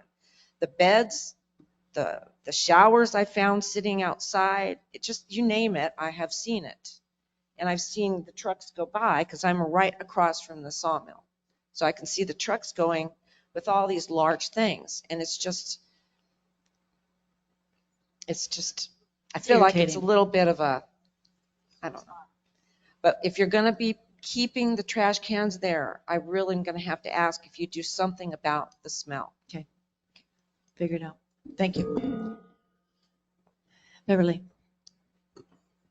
Good morning, Bev Youngren, 2371. It's interesting, all the different variations and suggestions, and thank you for everyone who's worked on this. I live so that when I'm having my tea in the morning, I watch all these cars go by, and I see these loads, and I go, oh, dang, and then I see them come back, and then they're empty.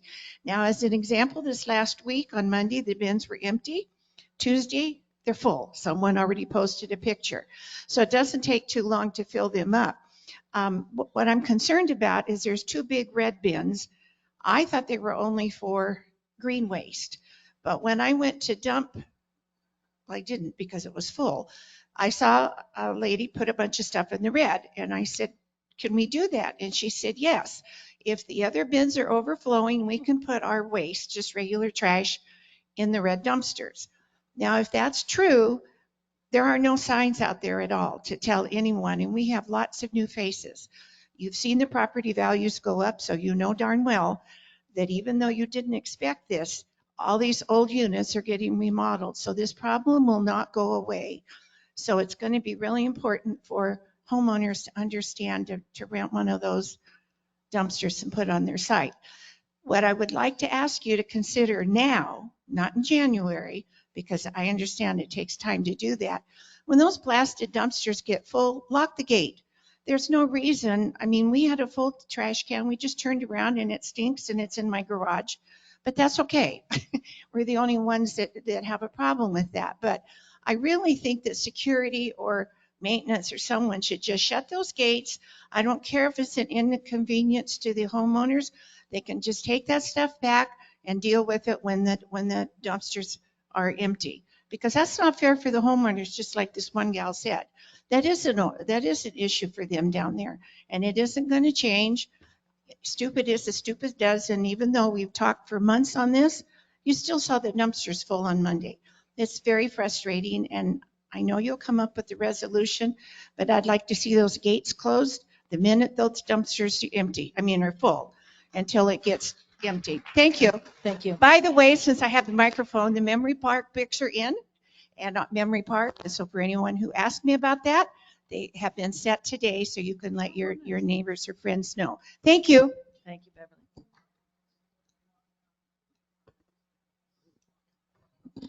Hello, my name is Dan Phillips. I'm from Lot 676, and I was on the ad hoc committee, went to all the meetings. The first thing I'd like to say is how inexpensive it is per lot owner for garbage, not only in ground, but all the dumpsters. It's $88 a year for each of our homeowners. That's a tremendous deal. One of the reasons we have such a tremendous deal is we've negotiated with Park & Sons in a way that they have exclusive use of not only the in-ground, but all the dumpsters, and they have a way of making money. Anything we do here in terms of, for example, being revenue neutral or revenue reduction, we have to consider any unintended consequences with our good deal that we have with Park & Sons. That's just one point we haven't really talked about, but we have to think about. The other thing is we lost 13 dumpsters that held cardboard that were picked up once a week. We are now trying to negotiate that cardboard into something that didn't take the cardboard. So if we're going to be removing dumpsters, we're creating more of an issue. So we have to be careful about that. We have to find a way to get the cardboard into the existing dumpsters, even though we lost 13 dumpsters. So we got to be mindful of that. Now there are some changes. The small things of cardboard that we have and our paper, I'm sure people are throwing in their garbage like I do. There's no sense of recycling. There is no recycling for cardboard. There's no money in it. It all goes to the dumps.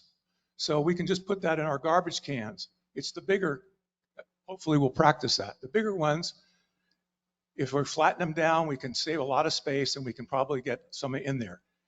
If when the white dumpsters are full, we use the red ones, which aren't always full, we can help ourselves get more product into the dumpsters without purchasing an additional dumpster. So that's another thing. That's why the idea of having the ability to access it for people to walk up and throw it over that 6-foot thing is important. I've been up there every day since I've been on the commute, and one of the biggest things is the volume is not used properly. If we cut everything down, stack it in there the right way, we can get away with a lot. I've also talked with management about you can buy an 8 cubic foot dumpster rather than a 6. I don't mean buy, I mean, use. And consider that in terms of what's the change in cost for that. Maybe we can have 4 of those. There's a lot, maybe we can get another red one there. There's a lot of things that can be thought about in terms of the revenue, trying to be revenue neutral about this. It's going to be difficult to be revenue neutral in the beginning because of the excess cardboard we have. So a lot of practices have to change so we can get to that point. But I think the idea of having an attendant there and having the large items be picked up and put in a different location or sent to Goodwill or those kinds of things. And a lot of this is communication to the people who just don't know what to do. And then you'll have some abusers, but there'll be an attendant for that. Will help quite a bit. So I think we'll find our way as we go through this to do better.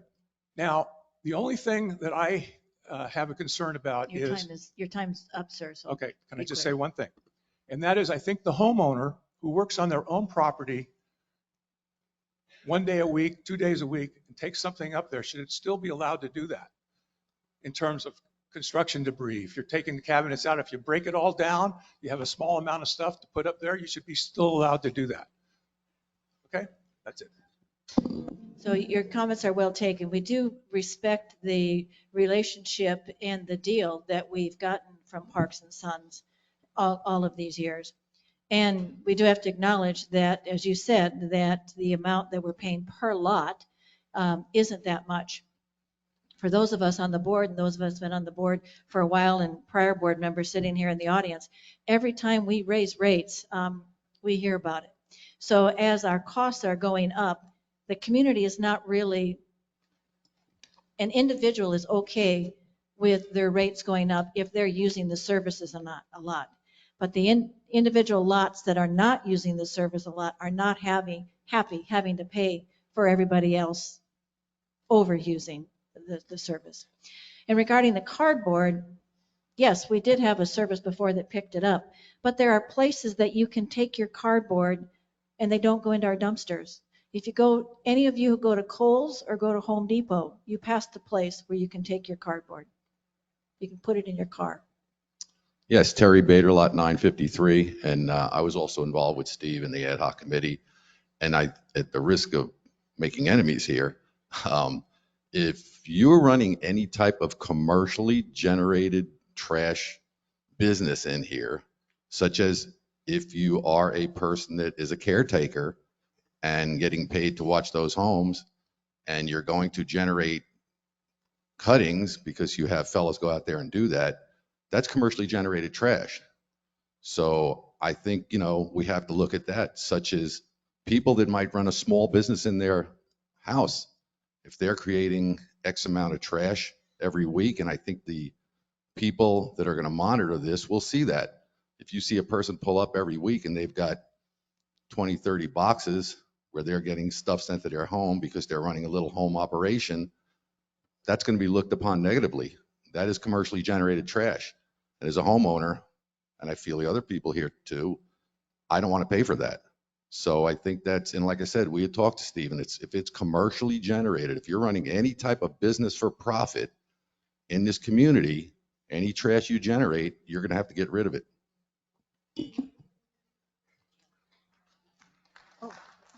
We'll ask for just a couple more comments and then we'll move on to a vote. Hi, I'm Greg at 1253. The one thing I wanted to mention was if you remove the garbage cans from NC1, NC2, and the back gate, you should probably think about covering the top of those areas, because people are just going to go and just toss their bag right over the top of that thing, thinking the can's there. So just enclose that thing. Thank you, Greg. Ms. Vicki. Vicki Griffiths, lot 1408.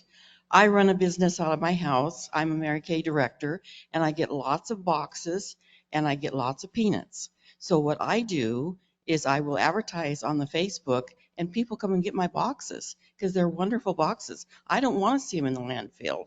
And then as far as the peanuts are concerned, I take them down to the UPS store. So you guys got to get inventive. Take care of this stuff. I thought she meant like peanuts. Marilyn. Marilyn Klein, 392. I said I wasn't going to say anything.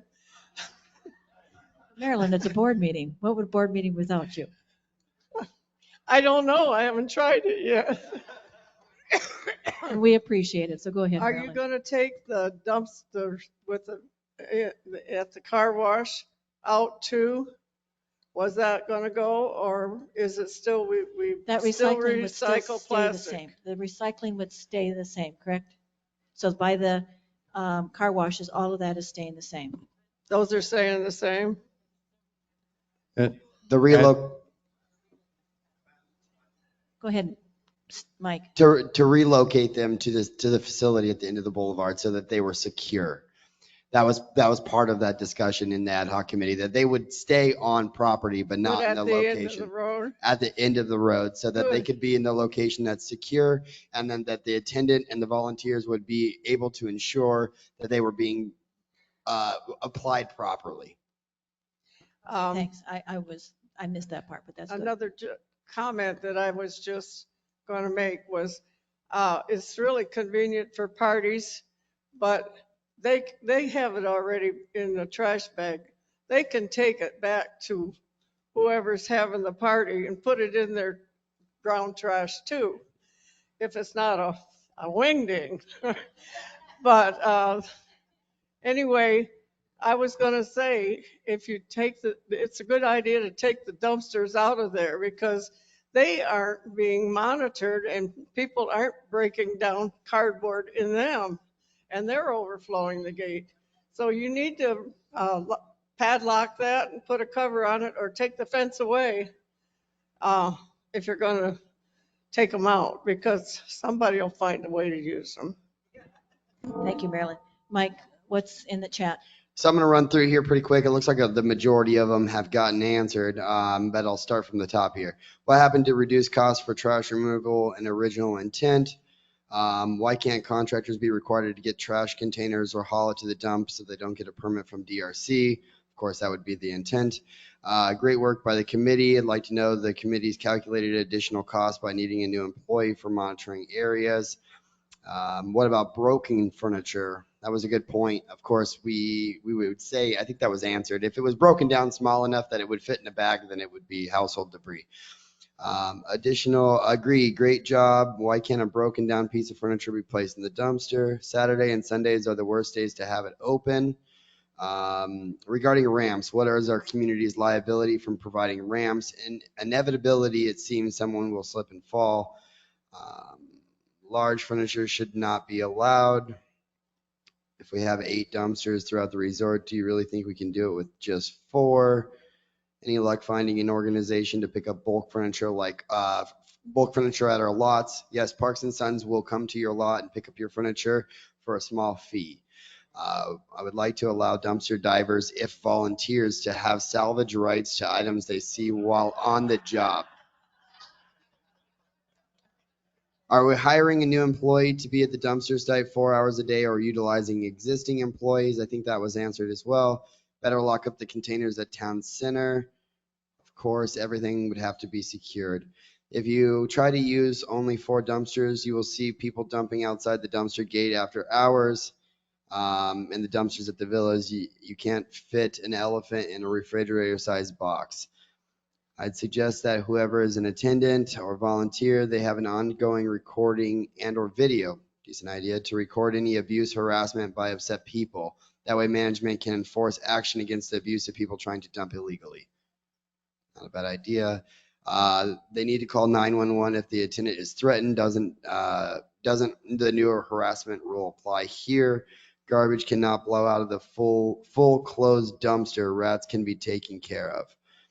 It was stated that we listen, meaning that the dumpsters only cost $40 annually. Do not place small bags of trash next to your cans at night. That's when the rats come out.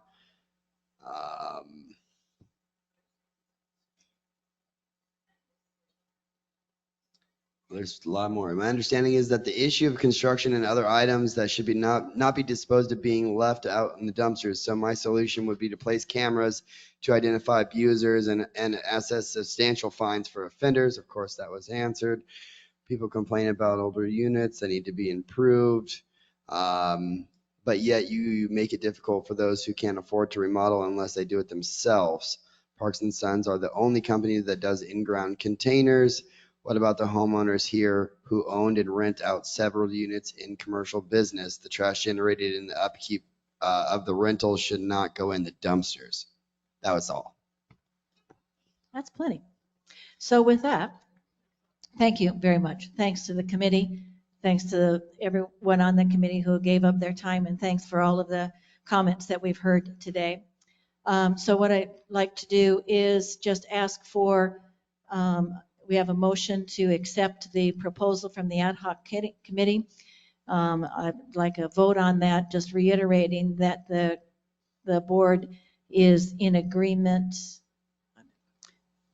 that the proposal would be that we would restrict all construction debris, including commercial and or private, that one that's in red, just do the portion on top, and that the board is not in agreement of relocating the dumpsters and adding the prior paper, adding additional ones at this time. So with that, can I have a show of hands, all in favor of approving this proposal from the ad hoc committee? Okay. Did you say we're not going to relocate the dumpsters? Yeah. not adding additional dumpsters, correct? Okay, so we're not getting any additional. I got that part, that's out. We're not keeping the other three. I'm assuming we'll be keeping them in abeyance for a while to determine whether we need them, but they would not be added to that space. So where are we going to keep them? Barb, Behind Mike's car. They would have to be added to that space, either removed from the property or added to that space, unless we're going to store them elsewhere. The only fear would be that they would have to be secured. Wherever they go, they would have to be secured because they'll be filled. I was for going to sure. say, you can't leave them where they are. Take them out. And him So out. I would keep them now. I'm in full agreement with what Darlene said about keeping them. We're going to be monitoring people dumping. So if we find we don't need them, they can go away. But I think we start with them in place because NC1, NC2, all those places are going to generate the same amount of trash. It's got to go somewhere. Agreement. So we'll keep those around. Right. But we will not add any more. Okay. So show of hands, who's in favor of the proposal as we've discussed? Okay. Motion passes. Thank you very much. So again, so the trial period will be from 6 months after it gets implemented, let's say. So, and that we want from Mike and Darlene and Steve's help with some input from your resident ad hoc committee to get an implementation plan in place, like step 1, step 2, what needs to be done, prioritize it, and when we can get things done for that, including the hiring. And that we also then will need to work on an evaluation plan of how we're going to determine the success of it. So not that it's really something that's measurable at the end of that 6 months, that we can say yay or nay, whether it's worked or not. Okay, thank you. All right. Last but not least, Steve, again, well, I'm only saying this because of that it has sawmill and HVAC. So I'm saying, as the liaison to BGNM, could you make the motion regarding the Move to HVAC approve system for the sawmill? I move to approve the proposal from RSD Supplies in the amount of $5,491.51 for the purchase of a new high vac unit for the sawmill to be paid out of reserved item 1320. Second. So, Mike, can you give us some background on the actual costs of this and how you and your staff will be saving us money? Yes. So we have 4 BARD units on the sawmill structure right now. And when looking at these units, we got a couple estimates, and we also found that we've hired most recently an employee that specializes in HVAC. He's one of our maintenance employees, and we found that he's still certified in HVAC. So the understanding here was that we could save ourselves about $7,000 by installing this HVAC unit ourselves. So the retail cost of this HVAC unit is $5,491.59 from RSD Supply, which is one of the main distributors here in the Valley. The estimate came in from Ambition Air Conditioning at $13,800 with installation. So same unit, same existing, all of the material that we would need to install it. So we're essentially saving ourselves $6,000 or $7,000 by installing it in-house. We get the same manufacturer warranty on the unit from RSD Supply. So that doesn't change anything. He has proper certifications to do so. So everything stands. Excellent. So any questions from any board members regarding the proposal on the table? Anything from the residents? Anything on chat? I'm assuming not. Seeing none, again, since it's a dollar amount, I'll ask for a roll call vote. The motion is to approve the proposal from RSD Supplies in the amount of $5,491.51 for the purchase of the HVAC unit to be paid out of reserve item 1320. Correction, it's 59 cents, not 51. Roberta Ernest? Yes. Marie Beshen? Yes. Becca Paulson? Yes. Steve Deal, Yes. Cindy Evans, Yes. Marilyn Sorensen, Yes. Barbara Fugelberg. Yes, Thank you. motion passes. Thank you very much. So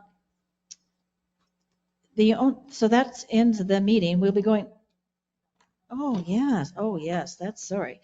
Owners, we have a motion for a variance here. So is the owner of the lot 2300 here? Okay. So this, the motion is to approve an owner's request for a variance to allow recreational on the lot for a manufactured home. It's on lot 2300. I'll make that motion. Can I get a second? Second. So we've got some information from this, this follow-up note that Amy sent out. Seems that someone had a problem with this person parking his modified van on the side of his manufactured home. Truth be known, that was me. I had noticed that there's a Class C parked outside this lot as I was emptying my aluminum cans. I asked Mike about it, and so now he's stating that he lives on lot 2300. He live in an RV park. He's got a 34-ton modified van. He's got room to park it. It's not causing any problems with it. And he believes that when he put his pad on, he was given permission to park it on there. Right.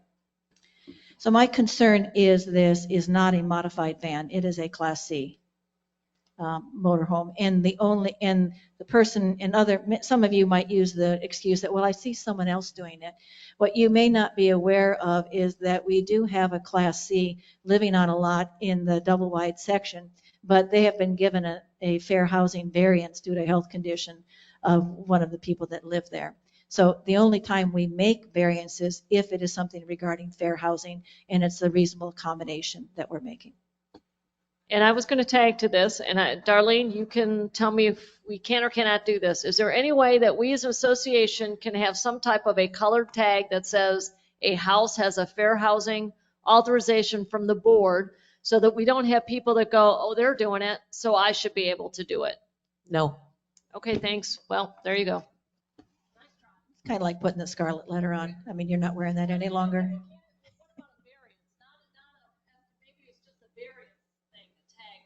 Maybe. Right. So any other comments from the board members? Right. Mike, I asked you to pull the DRC permit for his pavers to see whether he had asked at that time to have this RV put on his property. And you said that he did not. Correct. The application for lot improvements stated that there was going to be a paver patio that was placed on the side of the house. Of course, there was understanding that there could be a vehicle on that at some point in time, a golf cart, etc. But there was no stipulation with any of the documentation that said anything regarding a recreational vehicle. Any other comments, questions from the board regarding the proposed variance? Beverly? I'm sorry. What rule is Steve. being violated? The fact that What's the text and intent of the rule that we have that prohibits that? RVs are put in an RV port. And it's a double wide section. He doesn't have an RV port. Where does it, what I'm trying to get to is where does it say that's not permissible and why? Because we got a bunch of people standing out here that don't have a clue what we're talking about. Okay.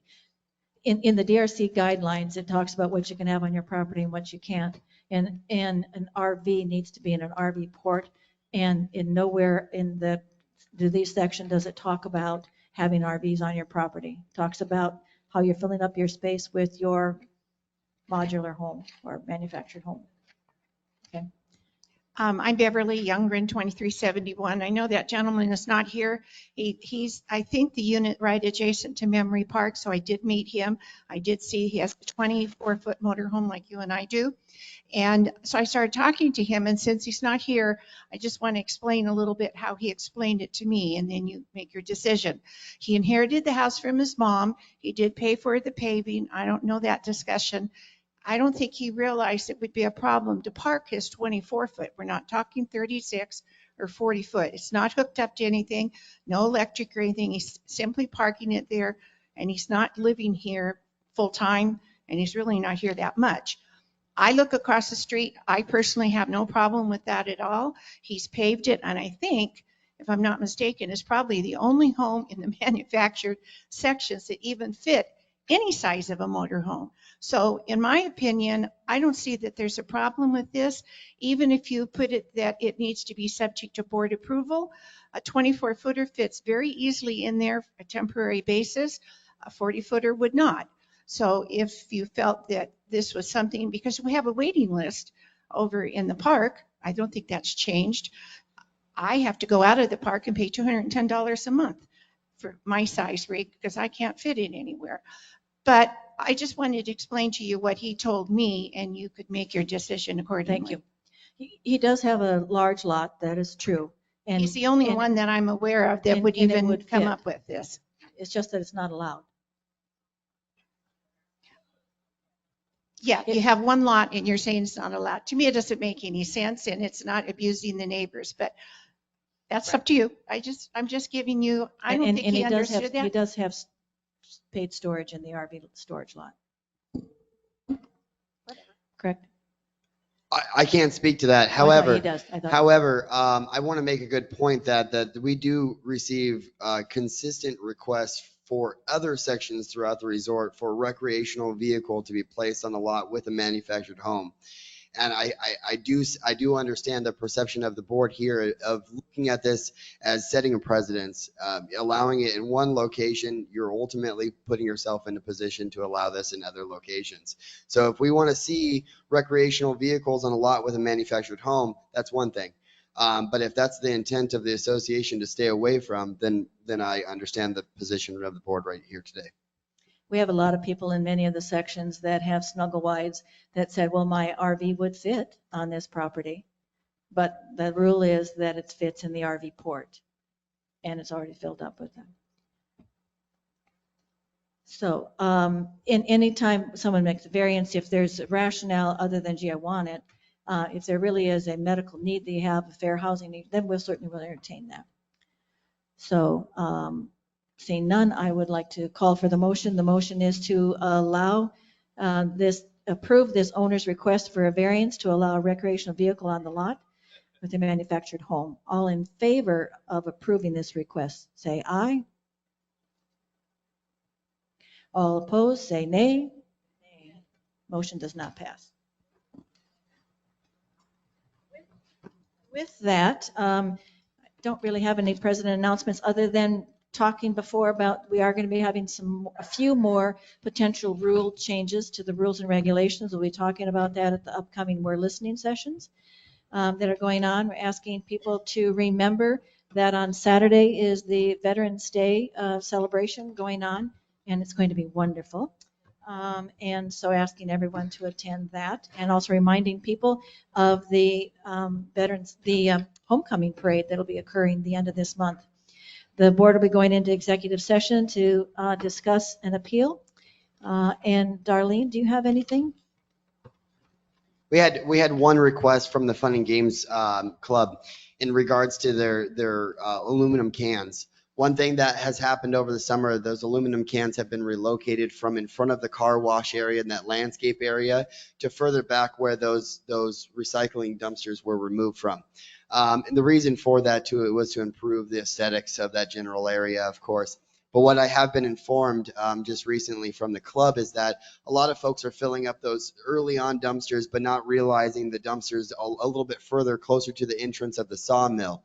So the club is receiving some input, like you guys are overflowing, these cans are overflowing. Well, it's just a matter of the first 3 are being used, or hypothetically speaking, but then the other 5 or 6 aren't being filled up. So check those out. Go see those the locations of those can recycling locations for Fun and Games, and there are many more around that corner there for 17 cans. So they got plenty of space up there for those cans, and they wrap around the corner towards the entrance of the sawmill.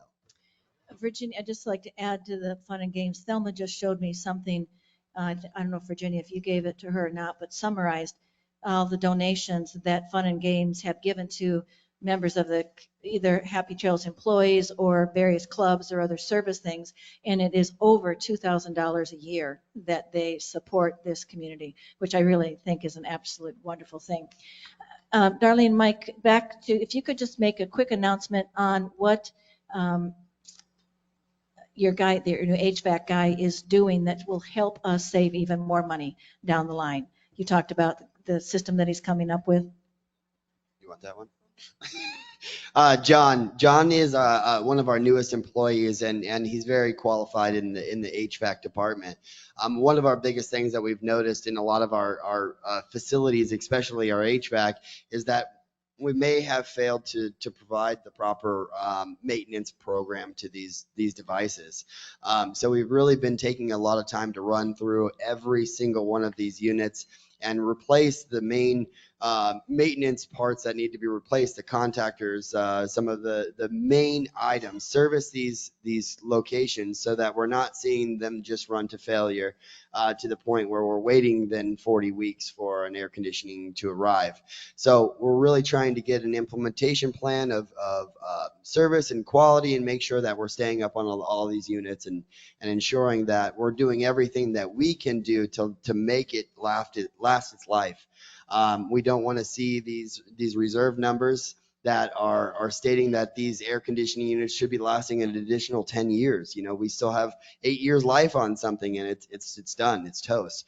And I think that part of that is our fault. So Yeah. we were definitely taking accountability for that, and we're trying to improve that practice. So we have a good spreadsheet and good data program to record all of this, of what services we're providing at which states, so that we know moving forward what we need to do to upkeep these facilities. We're grateful for that. And as I said, the board doesn't like surprises and don't like to have surprise board meetings to pay for an air conditioning unit. So hopefully we'll be able to minimize that. That's great. With that, I'll call for a motion to call this a day. All right.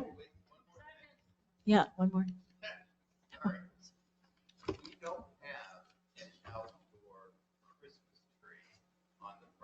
Uh-huh. Well, they're talking about that, but it's not on the agenda, so. Did not let you down. It's not on the agenda. Thank you very much. We'll talk about it later. Okay.